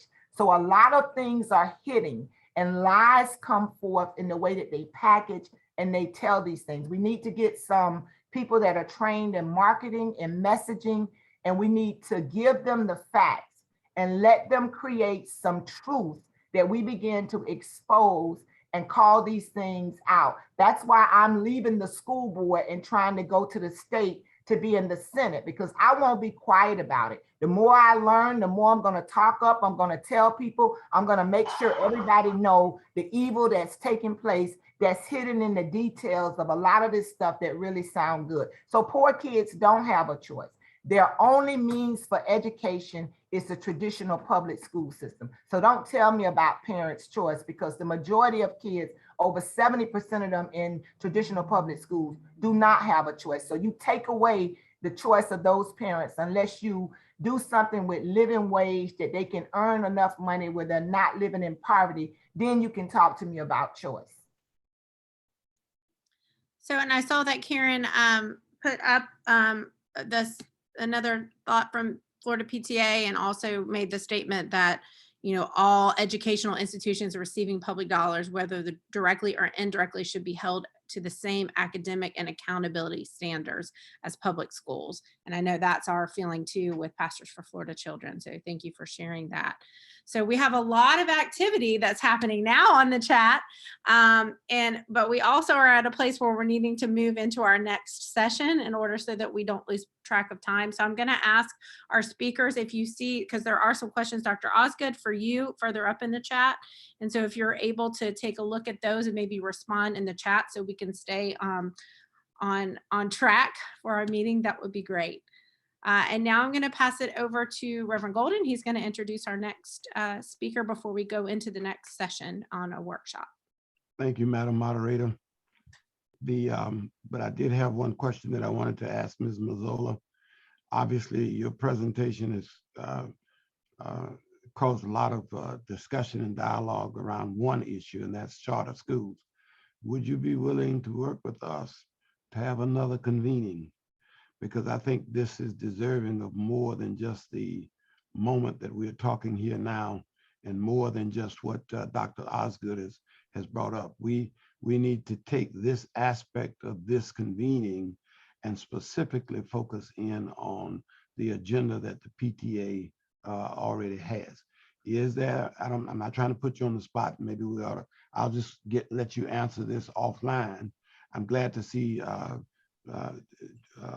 President-elect Goddard participating in this, but I'm hoping that before we get too far down the road with the agenda of the PTA, that we can hear from the PTA, not in conjunction with the clergy convening, but with the clergy convening to analyze more deeply the agenda of the PTA. I appreciate all the other speakers, but you're the first one that has addressed us in terms of specific legislative issues that we need to take back to our congregations and to deal with as we go forward with this legislative session that begins in January. So that's my question. And no, Reverend Shepard, I don't want to introduce the next group of people. You go ahead. I think we have Dewey McKinnon online. Yeah. McKinnon is online here. Yeah. So in any event, that's my story and I'm sticking to it. And I'm just thanking you all for everything that we have heard so far. Yeah. So Mr. McKinnon, if you would give us your moment, please, sir. I would like to point out that we should be at 10:55. We are at 11:08. And we didn't start at 9:30. We started at 9:35. So we're only about 8 minutes off. And I'm happy. I hope that won't cause us to lose a whole lot of people at noon. But we want to go forward and hopefully keep to the schedule for everybody else, particularly with the charge coming to us from Reverend Thomas. So Joey McKinnon is the Florida Director for Faith and Public Life, and this is basically a little bit of a PSA on what we can do in our churches to promote the vaccine for COVID-19. So Joey, I'm going to pass it over to you. Got his slide coming up. Great. Well, thank you, Reverend Shepard and Reverend Golden, doing a quick PSA, so I will get us back on schedule. But good morning, everyone. It's so good to see so many co-laborers in faith today. Again, my name is Joey McKinnon, Florida Director of Faith and Public Life. And I just wanted to quickly share and invite your individual congregations to be a part of our collaborative effort. So far, with over 100 congregations across Florida, to the Keep the Faith, Get Vaccinated campaign, to build trust in getting the shot for those holding out. From Reverend Dr. Meyer's introduction this morning to Ms. Jackson and Dr. Osgood just now, and really day to day for all of us, the fight against COVID-19 permeates everything that we do, both defeating the virus, but also defeating the misinformation and the mistrust that is now harming our school children in record numbers. We've talked a lot about that already today, and I think we all know that Florida is at the top of the heap, bottom of the barrel, however you want to look at it, for this unacceptable turn of events. And the best thing that we can do for our children is that grown-ups that are hesitant about getting the shot, get the shot. We've been working with congregations across the state, and we hear some heartbreaking stories, and I know that we all read the news and are probably overwhelmed by these stories, but I do want to share one that's just kind of heavy on me from this week. We're working with a ministry called Restoration of Truth Ministries, and we sponsor their vaccination site on Saturdays. And I went out there this past Saturday, and they were telling me that a family had come back for their second shot, and they remembered them from a couple weeks prior. I guess there was a gap in there, or maybe a few weeks prior. I guess there was a gap in getting the second shot, but everyone but the dad got the shot, and dad stayed in the car. By the time they came back for their shot, the dad had caught COVID, succumbed, and died. And this is people we know. And I know we've heard heartbreaking stories like this every week, and maybe we've even experienced in their own lives, but I just wanted to share, that's just from our vaccination event that we're doing in Jacksonville from just this past Saturday. But at the same time, we're heartened by the many hopeful stories that we're hearing from you about what you're doing to keep people safe. So many congregations on here are doing vaccination events. Just scrolling through, I can't see everybody, but I see Reverend Don Tolliver out of Tallahassee, who's been doing so much great work around getting vaccinations. We've been so happy to work with you. But we just wanted to share that, you as faith leaders and trusted messengers, as are really the best messengers on overcoming any kind of hesitancy on getting the shot. There's a recent study that shows that faith spaces have been some of the most harmful spaces for hesitancy, and also the most helpful. And I think if you're on this call, you're all right. You're not the ones we're worried about. But if you're on this call, you can do so much to just kind of build that trust. And so that's why we're asking that, and I see, I believe Adwan Whitfield, our state manager, has dropped a link in the chat. And if you haven't yet, Adwan, if you don't mind, if you could drop that in there. There we go. faithandpubliclife.org/FL vaccine.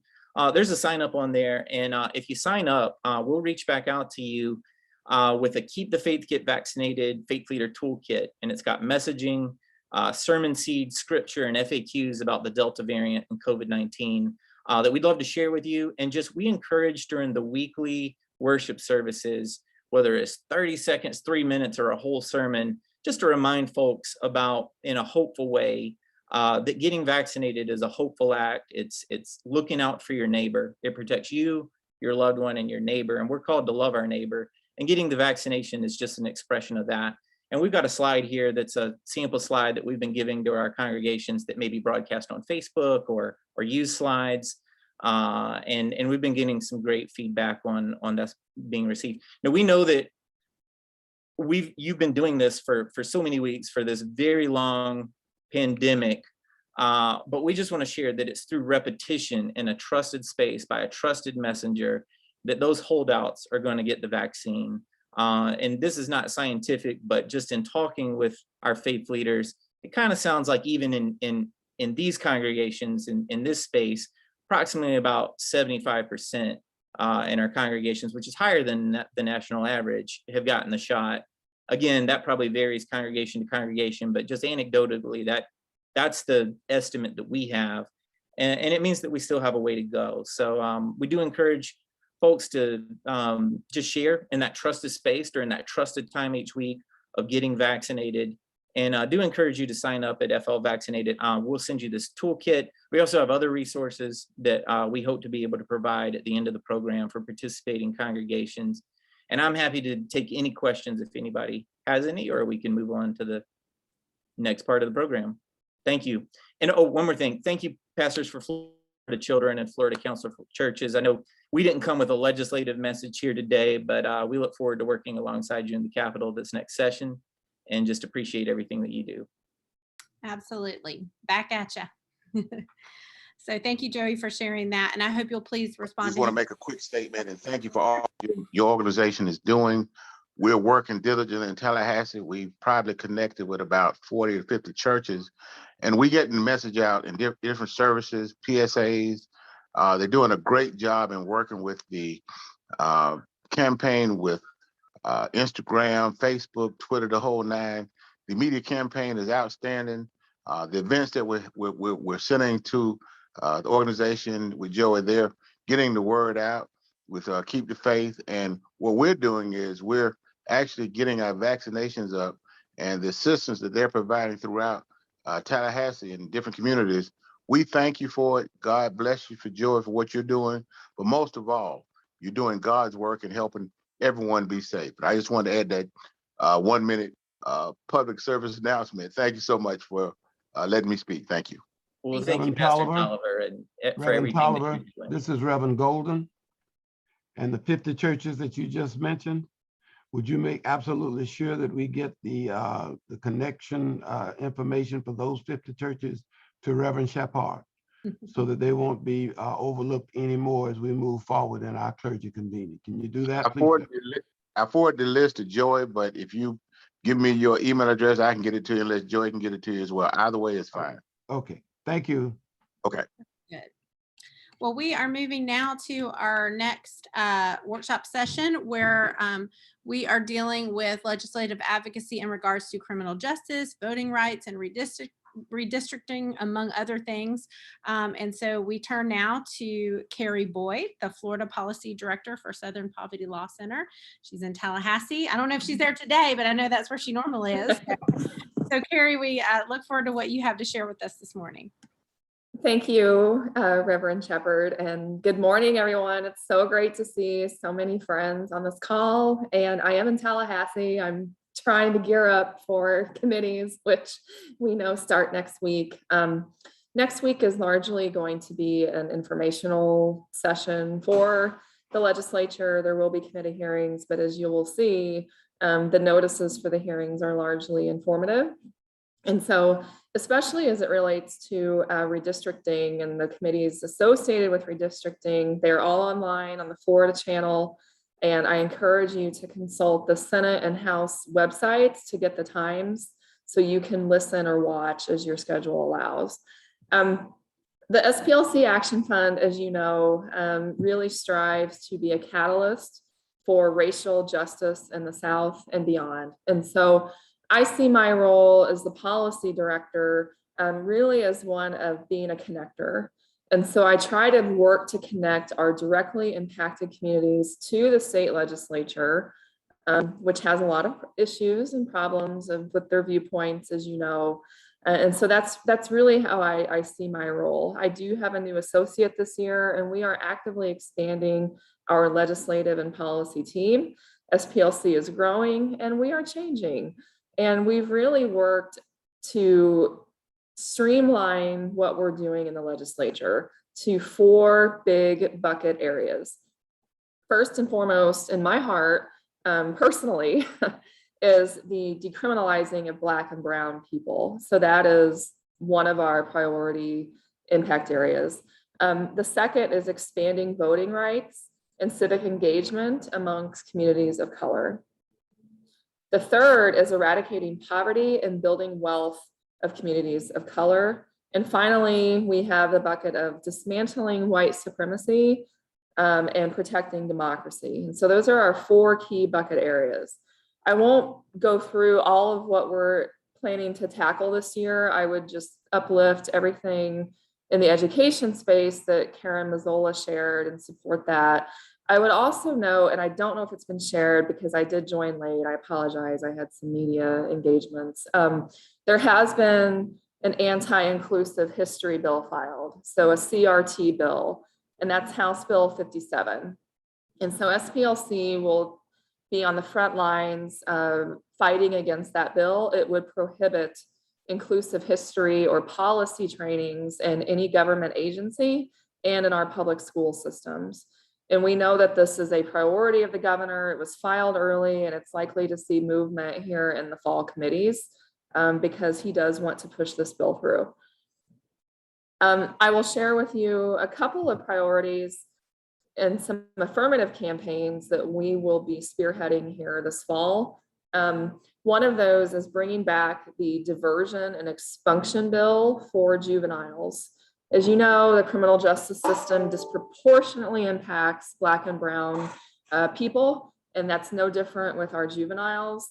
This bill had unanimous support last year. Every single legislator who voted in support of this bill. And so in these very divisive and bipartisan times, we were very proud to get this bill through in conjunction with all of your help and our partners at the Florida Juvenile Justice Association. So we do expect that Senator Perry is going to push the button either today or tomorrow. We've been working with the governor's policy office for months on this over the summer after the governor vetoed it. Frankly, he had some really bad information. And so we've really been working to address his alleged concerns. And so we expect this bill to be filed, if not today or tomorrow, then first thing next week. So that is one issue. Senator Perry is also bringing back the gain time bill. It's going to be rephrased as incentive time or incentive credits. So I've been working with him in drafting that bill over the summer. And a change to the bill this year is that we'll offer 75% time served instead of 65, which I was not in favor of. However, he does believe there is a path with the 75% number in the next 2 to 5 years. And so that's why he amended that bill. So that bill is coming back and we're really excited about that. Representative Tant will be filing and I believe Senator Hooper, but don't quote me on that just yet, but the direct file bill for us. And so that's the bill that allows kids to be charged as adults. And so we will be bringing that back as part of our affirmative work.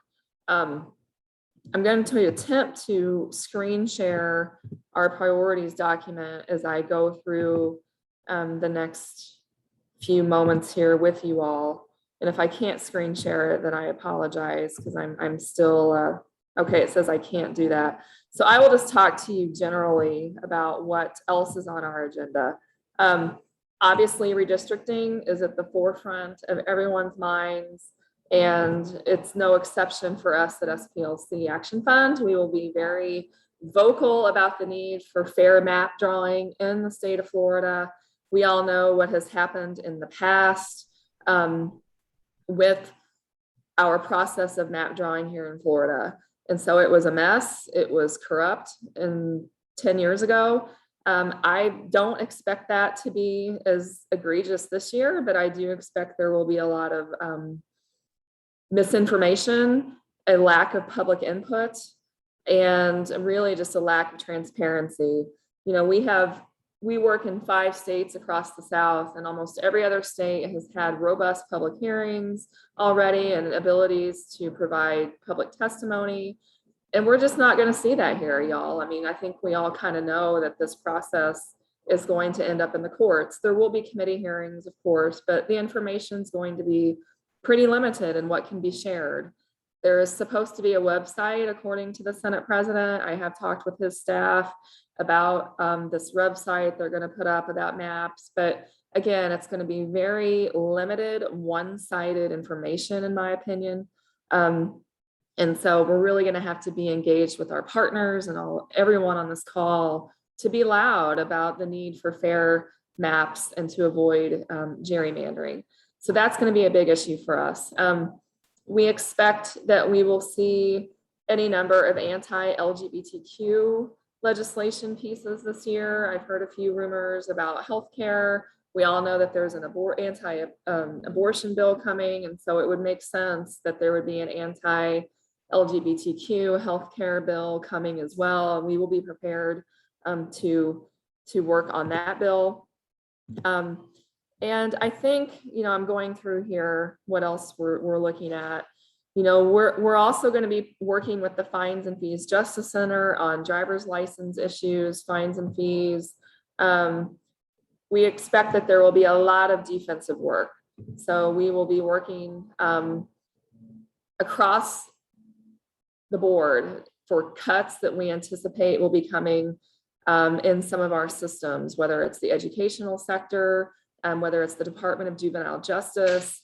I do know that the Department of Corrections, as you all probably know as well, is in a crisis. Right now, they've shut 2 prisons here in North Florida and are looking at a 3rd, possibly a 4th in the next few months. And so we'll be looking at those issues. And I've worked with the Secretary's office and know that they're putting together a robust proposal to get more money. And so, whether or not that comes, we don't know yet, because we know that funds just keep being cut year after year. The Department of Juvenile Justice saw a $15 million decrease last year. And so it's just a crisis that's being inflicted on our justice system here, with no alternative when they're not willing to look at eliminating mandatory minimums and the entire way that people are sentenced in Florida. And so those are just a few of the things that we'll be working on. We have some non-legislative campaigns like the child tax credit, and I'm happy, and we'll send information to you all about this program that would give monthly payments to people who qualify, families who qualify. We're always looking for ways to expand Medicaid coverage in our state. And it did expand last year. There was an expansion for postpartum care. And so little by little, we're working to do those pieces. And I think as far as future work, somebody messaged me the other day, what are we going to be doing differently in the future? We have an economic justice legal practice group that is very interested in housing and affordable housing. And so if there is a way to engage with you all, we do have a kind of a very small group of folks that's involved in that, but that cuts across all of our issues and all people. And so we're really looking at working on that. And I know that the next Senate president, Senator Pasadomo, is really interested in affordable housing. So if there's a way to tap into her interest, we can work on that as well. But we anticipate just a couple of really affirmative campaigns, like I mentioned this year, whether it's our juvenile expunction bill that we're working on in partnership largely with Christian Minor at the Florida Juvenile Justice Association, and the No Place for a Child Coalition. If you're not part of that, I encourage you to find us on Facebook and Twitter.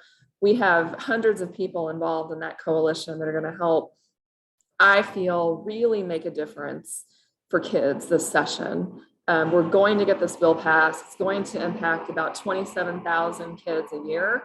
And we also feel it is one of the strongest workforce development bills in the last decade, because it will allow almost 30,000 kids to hit the workforce, without the stain of a conviction You know, they could join the military, they can rent a house, they can buy a car, they can do all the things to be full-fledged citizens that we all want.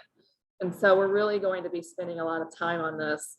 And just in general, you know, I'll share, and most of you know, I've worked in this space across many states, and I've been doing this for a long time. And the one area where I have seen the most collectivity in my time as a lobbyist for the past 25 years is really when it comes to kids. And if we can make progress when it comes to children, I believe we can make progress across all of our systems. And so that's what I will be pushing for, whether it's with justice, LGBTQ rights, voting, mobilization, getting our young people to the polls, whatever that is. SPLC will be working across coalitions, and we're here for it all, and we're ready to be a partner with you all in any way that we can.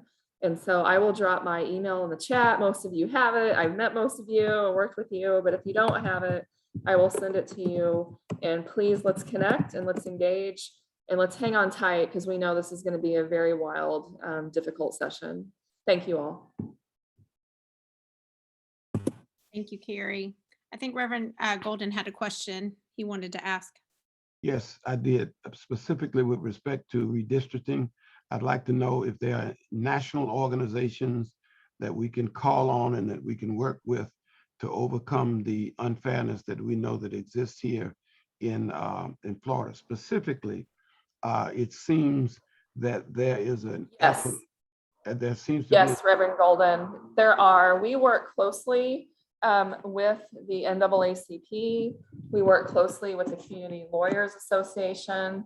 SPLC, I didn't mention this, but we have become a national organization. We do have a presence on the Hill. We have a team up there in the Capitol that's working, and we work with a lot of faith groups on the Hill as well. Some of you may remember Ingrid Delgado. Unfortunately, Ingrid has left us to go work on the national level. And so she's now tied in with almost 500 different faith communities up there. And so I will be happy to push out some of this national information to you all. Are we not working with the former Attorney General in his work with redistricting? Great. So I'll be happy to send everyone the contacts that we have and that we're working on. And we have a voting rights team. Like I said, I probably get more emails daily on our national voting work than any other practice area. So I will make sure to push out those contacts to you all, and then you will have the same information that we do. Maybe you're having trouble hearing me, Mrs. Boyd. I'm asking you if you are in touch with the work that the former Attorney General is doing nationally with respect to. Yeah, I'm sorry, I am having trouble hearing you. Okay. So let's. I put my question in the chat. It's in the chat. He put his question in the chat, Carrie. So if you see it there, then you can respond to it. All right, so I think because we're dealing with some time issues and our next speaker is on here, we'll need to move on to that. So I do encourage you to put questions in the chat and also copy down Carrie's email address. You can follow up with her directly if you have specific questions. But I do want to recognize that we now have Kirk Bailey coming to speak with us. Kirk is the political director for the ACLU of Florida. And so he's going to be sharing with us about what they're working on this legislative session. So Kirk, we're glad to have you with us, and we ask you to share with us now. Thank you. Thank you, Pastor Shepard. It's a pleasure to be back with all of you and to see so many friendly faces, and a great privilege to be invited. I really want to thank you for having me back again. So I guess by way of background, I just want to note, for those of you I haven't met, I do serve as the political director for the ACLU of Florida. I've been in that role for about 5 years now, and in that work, I oversee all of our public policy and electoral related work. I work closely with Kara Gross, who's our legislative director, and she and I work on our agenda in Tallahassee and frankly statewide when it comes to a whole variety of policy issues. I wanted to note that we at the ACLU of Florida are really focused on 3 major areas of work when it comes to civil rights and civil liberties. Obviously, we deal with a long list of those kinds of issues, but we have narrowed down the focus of that work to try to really drive change within the state of Florida. And those areas include criminal justice reform, voting rights, and immigrants' rights. And so all of our, sort of 80% of our work, if you will, is really focused on trying to drive change in those particular areas or respond to threats that we're dealing with at the statewide level in those subject areas. So most of my comments are going to be about those issues, but I'm happy to answer questions about other areas that might be on folks' minds. And obviously when it comes to criminal justice in Florida, we know that Florida incarcerates too many people for too long, and that impact falls disproportionately on African-American, Black and brown communities within the state. And so we're very committed to addressing, alleviating, remedying that racial imbalance in our criminal justice system, and frankly, in our voting systems as well. We know that Florida, the other thing that Florida does is it suppresses votes of those who should have the opportunity to vote, and that impact also falls disproportionately on African-American and Black and brown communities around the state. And so we're really focused on trying to address those inequities.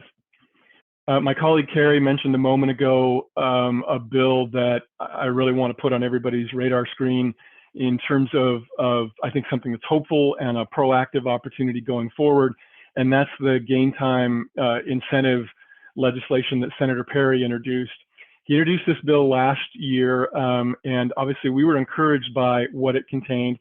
I think we're still encouraged by the prospects of another version of that bill, and even as it is changed as Carrie described. So we've been working closely with SPLC, with Senator Perry's office, and with others to endeavor to see that legislation reintroduced. While I'm talking, I'm going to endeavor to try to drop into the chat the link to last year's legislation so you can have it as a frame of reference. But I think largely we want to see this bill introduced, debated, and included in any criminal justice package that the legislature may bring forward at the end of the year.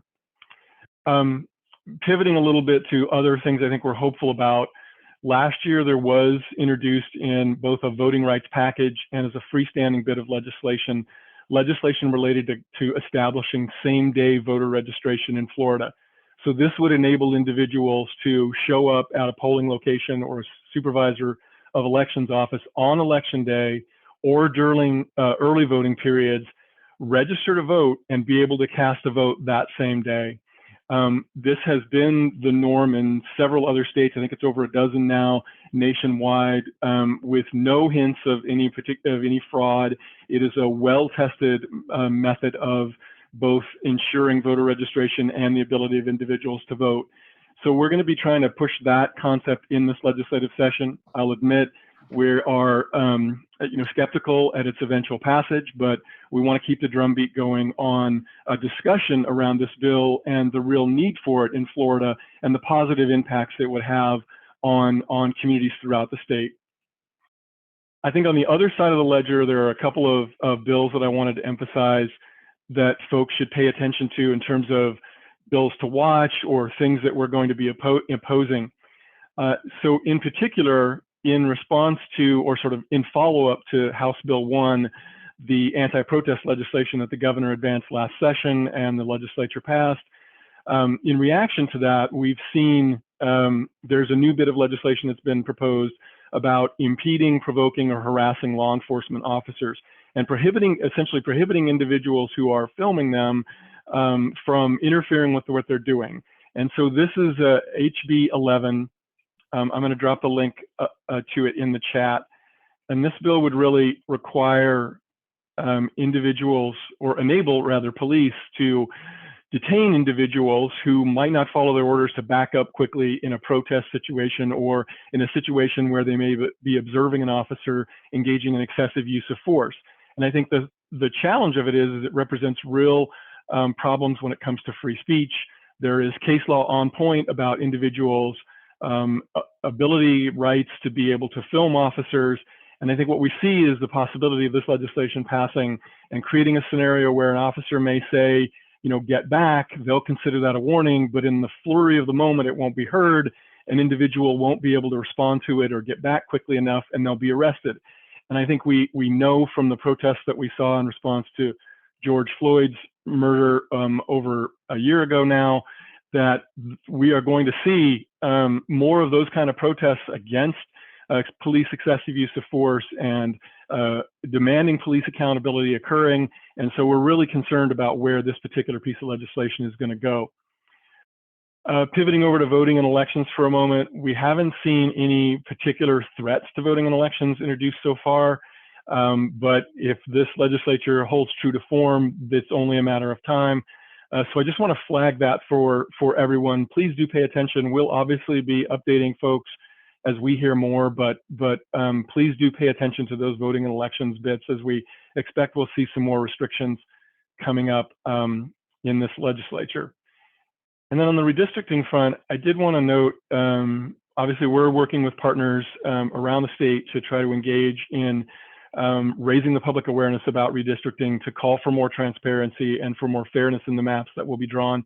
I will admit that most of our focus is on local redistricting efforts and in communities where there are already consent decrees in place requiring fairness within the local jurisdictions that are drawn. That said, we are participating with a statewide coalition that's really leading the work on ensuring a fair redistricting process in the state of Florida. I'm going to drop the link to Fair Districts into the chat right now. I think that's a good point of entry. There are national organizations that Carrie mentioned, and I'll defer to her on the links to those. I think those are also great resources to link into. The process here in Florida is going to be non-transparent. And so, obviously connecting with those other groups and driving the advocacy as much as we can, I think will be helpful. But I think we've also got to be realistic that the maps are drawn. There are certain interests who have the votes they need to pass those maps. And I think we're probably going to find that in many cases, those maps are not equitable. They are not what we would hope for our communities in terms of enabling the most number of individuals to vote and have their voice heard. Again, just engage in that process, but I think temper your expectations a bit on how that's going to go. Obviously, depending on how the policy process goes, we're preparing for discussions around what litigation looks like with SPLC and our many other partners on this. So rest assured, we'll be thinking about that stage of the process when we get to it. Pastor, I think I will conclude there, but I'm happy to answer questions. And thank you again for having me. It's a great pleasure as always. Great, thank you so much. Do we have questions for Kirk Bailey? I have a question, Madam. This is Reverend Golden. Go for it. Mr. Attorney Bailey, with respect to the redistricting, Florida is one of the states where a majority of people are represented by a minority of the legislators, and yet the majority of the legislature is made up of the minority legislators. Are we able to advance an argument for redistricting that does not disturb the current ratios in any particular district? I just heard that we were trying to develop a response to the unfairness, and the response is it can't be made more unfair by any action that you're taking. Yes, thank you, Reverend. I think you've stated the bedrock principle that's certainly guiding our work, and to the best of my knowledge, all of the partners, especially the legal partners that we work with, that we definitely don't want those districts to be made more unfair or for representation of communities to be diminished in this work. I think the challenge is that we don't have any maps. There hasn't been any public hearing process. There's nothing against which we can react right now, and so. I know there have been conversations that have drawn various, versions of the maps of what they could look like, but until we know what's going to be proposed, it's almost impossible to be able to really engage on this question about what it could look like. So I think we're probably a few weeks out from really knowing what the tenor of that debate is going to look like. But again, you stated the bedrock principle that we are going to want to see fair representation in these districts. How can we get Well, you said if we copy this link, I just want to make sure that pastors for Florida Children and that the Florida Council of Churches are involved at that level so that we can make sure that the information is disseminated. And with our closing charge speaker with Faith in Florida, so that we as faith people are included in these discussions and in these communications at the level of our leadership. Will that do it if we go to that link? And can we then put in all of our mailing, all of the people on our mailing list? Can that happen? Yes, sir. I think if you go to that Fair Districts link, that'll be a great first start. I will also make a note of it and connect with the Fair Districts people and make sure that I have them circle back with you and Pastor Shepard and others to make sure that we link you into that effort. I think that's the best point of entry. It is the statewide coalition, and then from there, there may be other opportunities, but let's start there. And Dr. Myers with the Florida Council of Churches. So we have three major organizations here, and under the umbrella of the Florida Council of Churches, most of these people are here. We also have the Pastors for Florida Children working in conjunction with the PTAs and with the educational community. But we also have the Faith in Florida entity that is represented by Reverend Rhonda Thomas, who's also on here. I just want to make sure that at this level, we're involved, not as an afterthought, and not when it starts going south in the legislature, then we want to get faith-based people involved. We want to be involved now on this end. So thank you for making sure that we can get there through you. I have another point. Go ahead, Carrie. That's what I'm saying. What's going on? Carrie, did you have something to say? Yeah, so to everything that Kirk said, of course, we elevate that. And I think another way that folks can get involved right now, and I'm going to put a link in the chat, is through the delegation hearings that are occurring statewide. Some are in person and some are virtual. And so, as you know, each district has its own legislative delegation, and they're convening and listening to members of the public on issues that are important to them.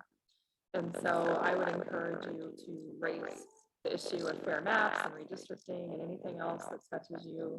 And keep in mind, you're going to have about 90 seconds to raise these issues, but you want to have some bullet points prepared just to keep yourself on track. And so one of our partners that we work with, or the ACLU works with, is Florida Cares, and they're keeping track of all of this calendaring for us. And so I'm going to put that link in the chat, and you can just refer to it.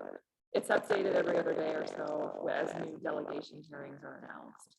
So it's not quite the same as a committee hearing like we have here at the Capitol, but it's just another way to get involved and be involved with the church. Okay, I know, Carrie, your voice was a little bit distorted. We could understand you, but it was a little bit hard. But I know you're putting that in the chat, so that will allow us to be able to get that information. Do we have other questions for Kirk or for Carrie before we move into our next section?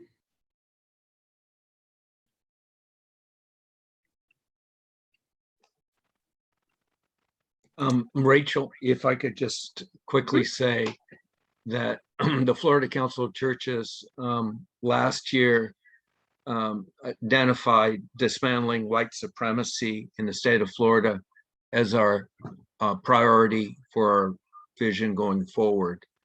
And as part of that's the negative side, but the positive side is promoting and supporting the most robust pluralistic democracy that we can imagine. And I think that fits directly into what Kurt Bailey and to what Carrie Boyd and others have been talking about. And I think this kind of a robust pluralistic democracy is something that requires the theological imagination of all of our churches, all of our faith partners. One cannot win statewide office in Florida today without having something more than simply white votes. And as these maps are redrawn, there are great unknowns about what the actual underlying pluralism is in many of the districts that heretofore have appeared to be white majority districts. And so I want to make certain that the work that we do as faith leaders really helps promote a vision of a robust pluralistic democracy. And that message might be the Trojan horse to equity and justice. Right. Well, I want to say to Kirk and to Carrie, thank you so much for your time. And if it is all right with you, we will share, we're going to do a follow-up email for everybody that participated in this event and also who signed up but wasn't able to make it. So we'll include your email addresses in case they have follow-up questions or ways they want to connect with you and your organizations as well. So thank you, thank you. I'm going to pass it over now to Reverend Golden. He is going to lead us into our final segment of today's session together. But thank y'all so much for being here. What a gift it is to see so many faces across the state. Thank you, Reverend Shepherd. Now, many of you know that I have the technological sophistication of a kindergartner. Maybe that might be wrong because they are pretty sophisticated. But I'm looking at my screen and it says that this recording is being recorded on Facebook. And so the question that I have to ask anybody that can answer, how difficult would it be for all of us who are on the call to share what we have been able to experience this morning with our respective constituencies? I don't know how you do that, but is that possible for this meeting to have been recorded and now distributed as far and wide as it can possibly go? Don't embarrass me by answering it online right now. We'll get somebody else to answer. One of the stories that I remember is that several of the disciples of Jesus came to him and said, "Master, there's a guy down the street, and he's preaching what you preach. He's teaching what you're teaching, and but he doesn't give you the credit. He's just teaching and preaching, but he's not calling your name." And Jesus said to the disciples, "Look, many sheep I have that are not of this pasture. If he's teaching what I'm teaching and preaching what I'm preaching, leave him be." This that we have tried to do here today is to let the PTA know that ACLU is preaching the same message, and to let the Southern Poverty Law Center know that the FPA is preaching the same message. We are all preaching the same message. We may not all say in the name of Jesus, but this is Jesus's message. I think Dr. Osgood pointed out correctly so. We wrestle not against flesh and blood, but against the rulers of the darkness, against spiritual wickedness in high places. And so somewhere, probably even today, there's another group of people, just as intelligent as we are, just as informed as we are, just as sharp, just as committed as we are to their position. There's just one thing wrong. Their position is not consistent with the common good.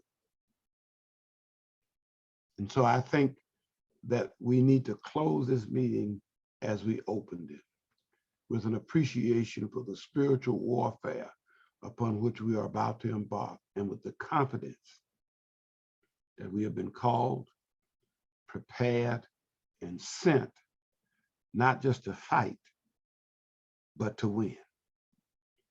We may not be able to win today, but we will win. And so to that end, I have asked my very good friend, the executive director of Faith in Florida, a pastor in her own right over her own flock, a mother, a wife, a leader in union work for many, many years in South Florida. I have asked her to come and bless us as we can only be blessed by words of faith and words of hope and of love. I'm praying that we go forth not charged with being just as good as people who are on the other side, but much better.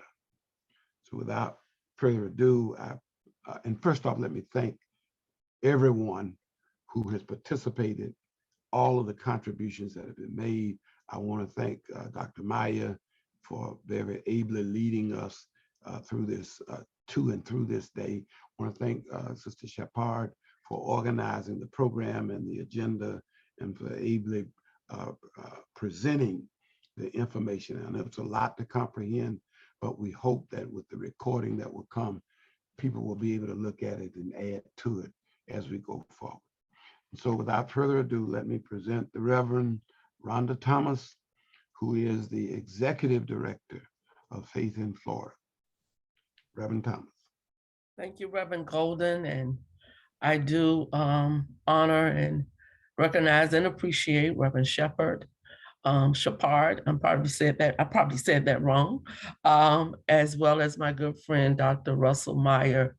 To all of the panelists, and it's just a blessing to even be a part of this. God calls his people to live in unity with one another. So it is important to make every effort to live in harmony with everyone, regardless of our beliefs, our differences. God commands us to do it all in love. I just believe that we're in a place where it is so important that we began to focus on what will it actually look like to build a beloved community together. And when I say build a beloved community, that's a beloved community where everyone feels a sense of belonging. Across this country, across this state, across the different counties in the state of Florida, many are not feeling the sense of belonging. Black and brown people, millennials, young people, those who are being disenfranchised, even our own children.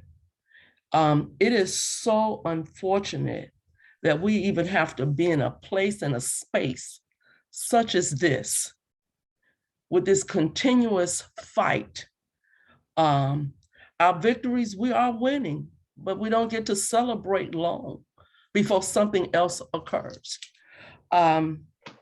As I listened to the different panels and the cry, most of everything that was said on today reflected back to our very own children, whether it be the horrible bills that's passed that will one day impact them or presently impacting them, the safety in our schools, the injustice that our children are facing, and even to the point of just keeping them safe.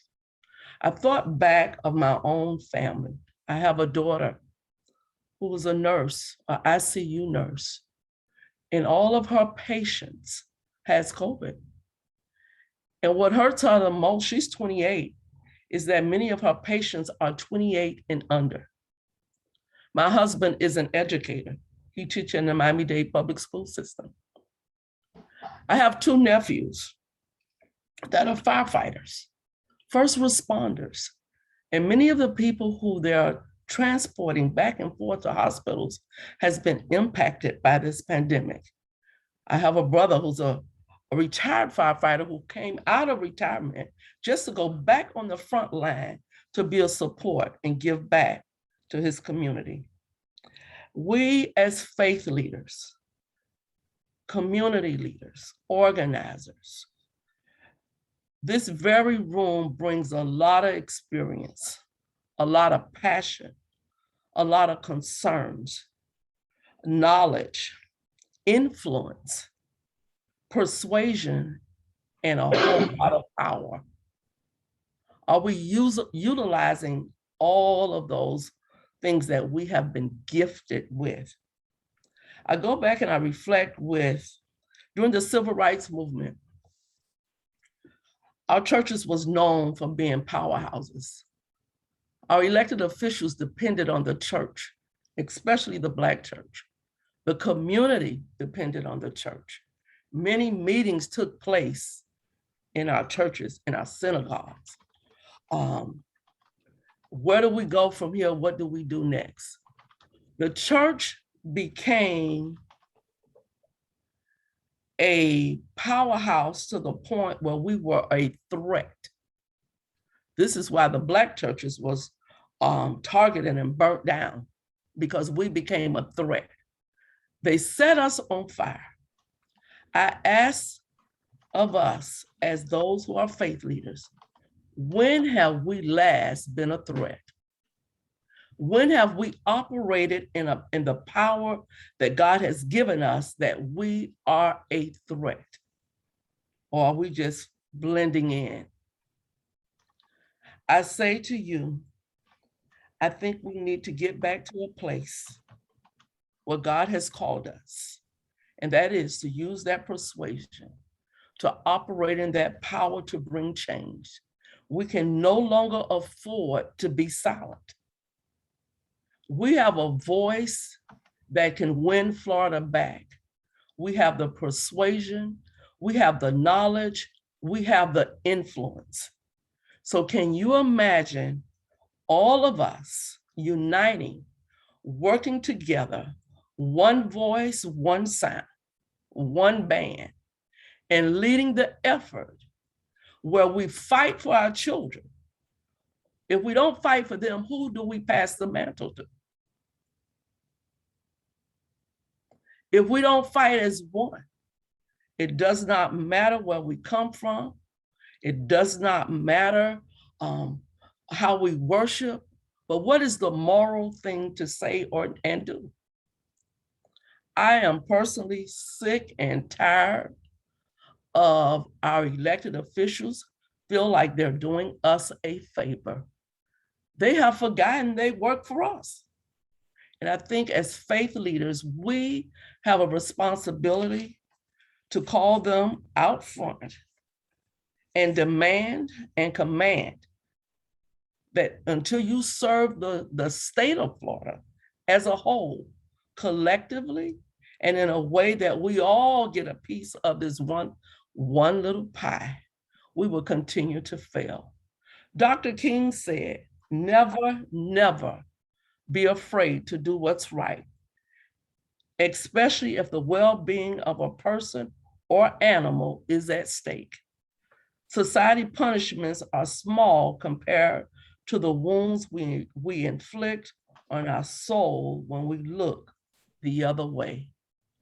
I ask that you join with me, along with all the others that really care. Let's stop looking the other way and let our voice and influence be the power that will bring change in the state of Florida. We can do it. I just know we can. Thank you, and I'll turn it back over to Reverend Shepard.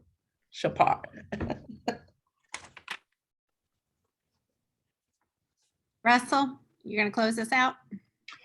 Yes, ma'am. Thank you, Reverend Shepard. Thank you, my dear friend, Dr. Thomas. Your words are right on spot. I at one point taught ethics at Hillsborough Community College, and there are many ethical systems.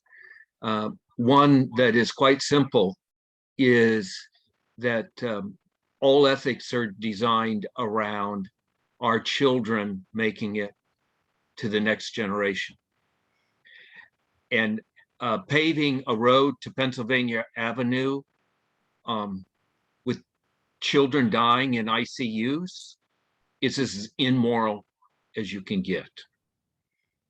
And if we are not willing to ring that bell loud and clear, that the road to leadership in this state and in this nation is a road in which every child is given what he or she or they needs to flourish and reach their potential. If that's not the moral vision that you lead with, then you don't deserve to be at the head of the pack. And I think it's incumbent upon all of us to go back to those basics that we learn from Jesus.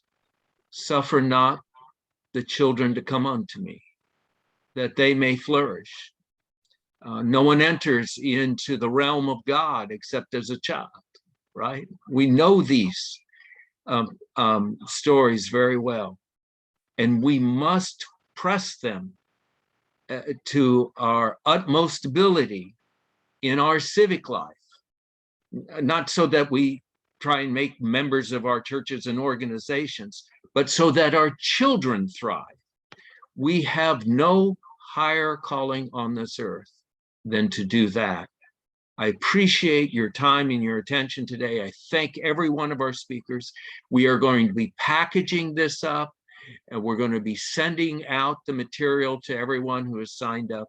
We're going to make the video available for distribution on Facebook and otherwise. So please stay tuned. We have a heavy calling ahead of us. We must have our own Palm Sunday come January, February, and March, when the legislature meets. We must walk with Jesus into our own Jerusalem in Tallahassee, demanding and insisting, pleading for the beloved community to be made real in public policy. Thank you very much. Thank you to my colleagues with Pastors from Florida Children. This is the first step. It's not the last step.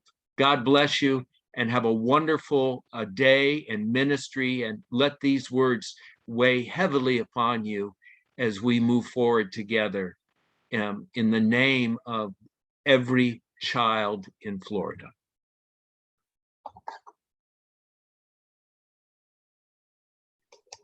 Thanks, everyone.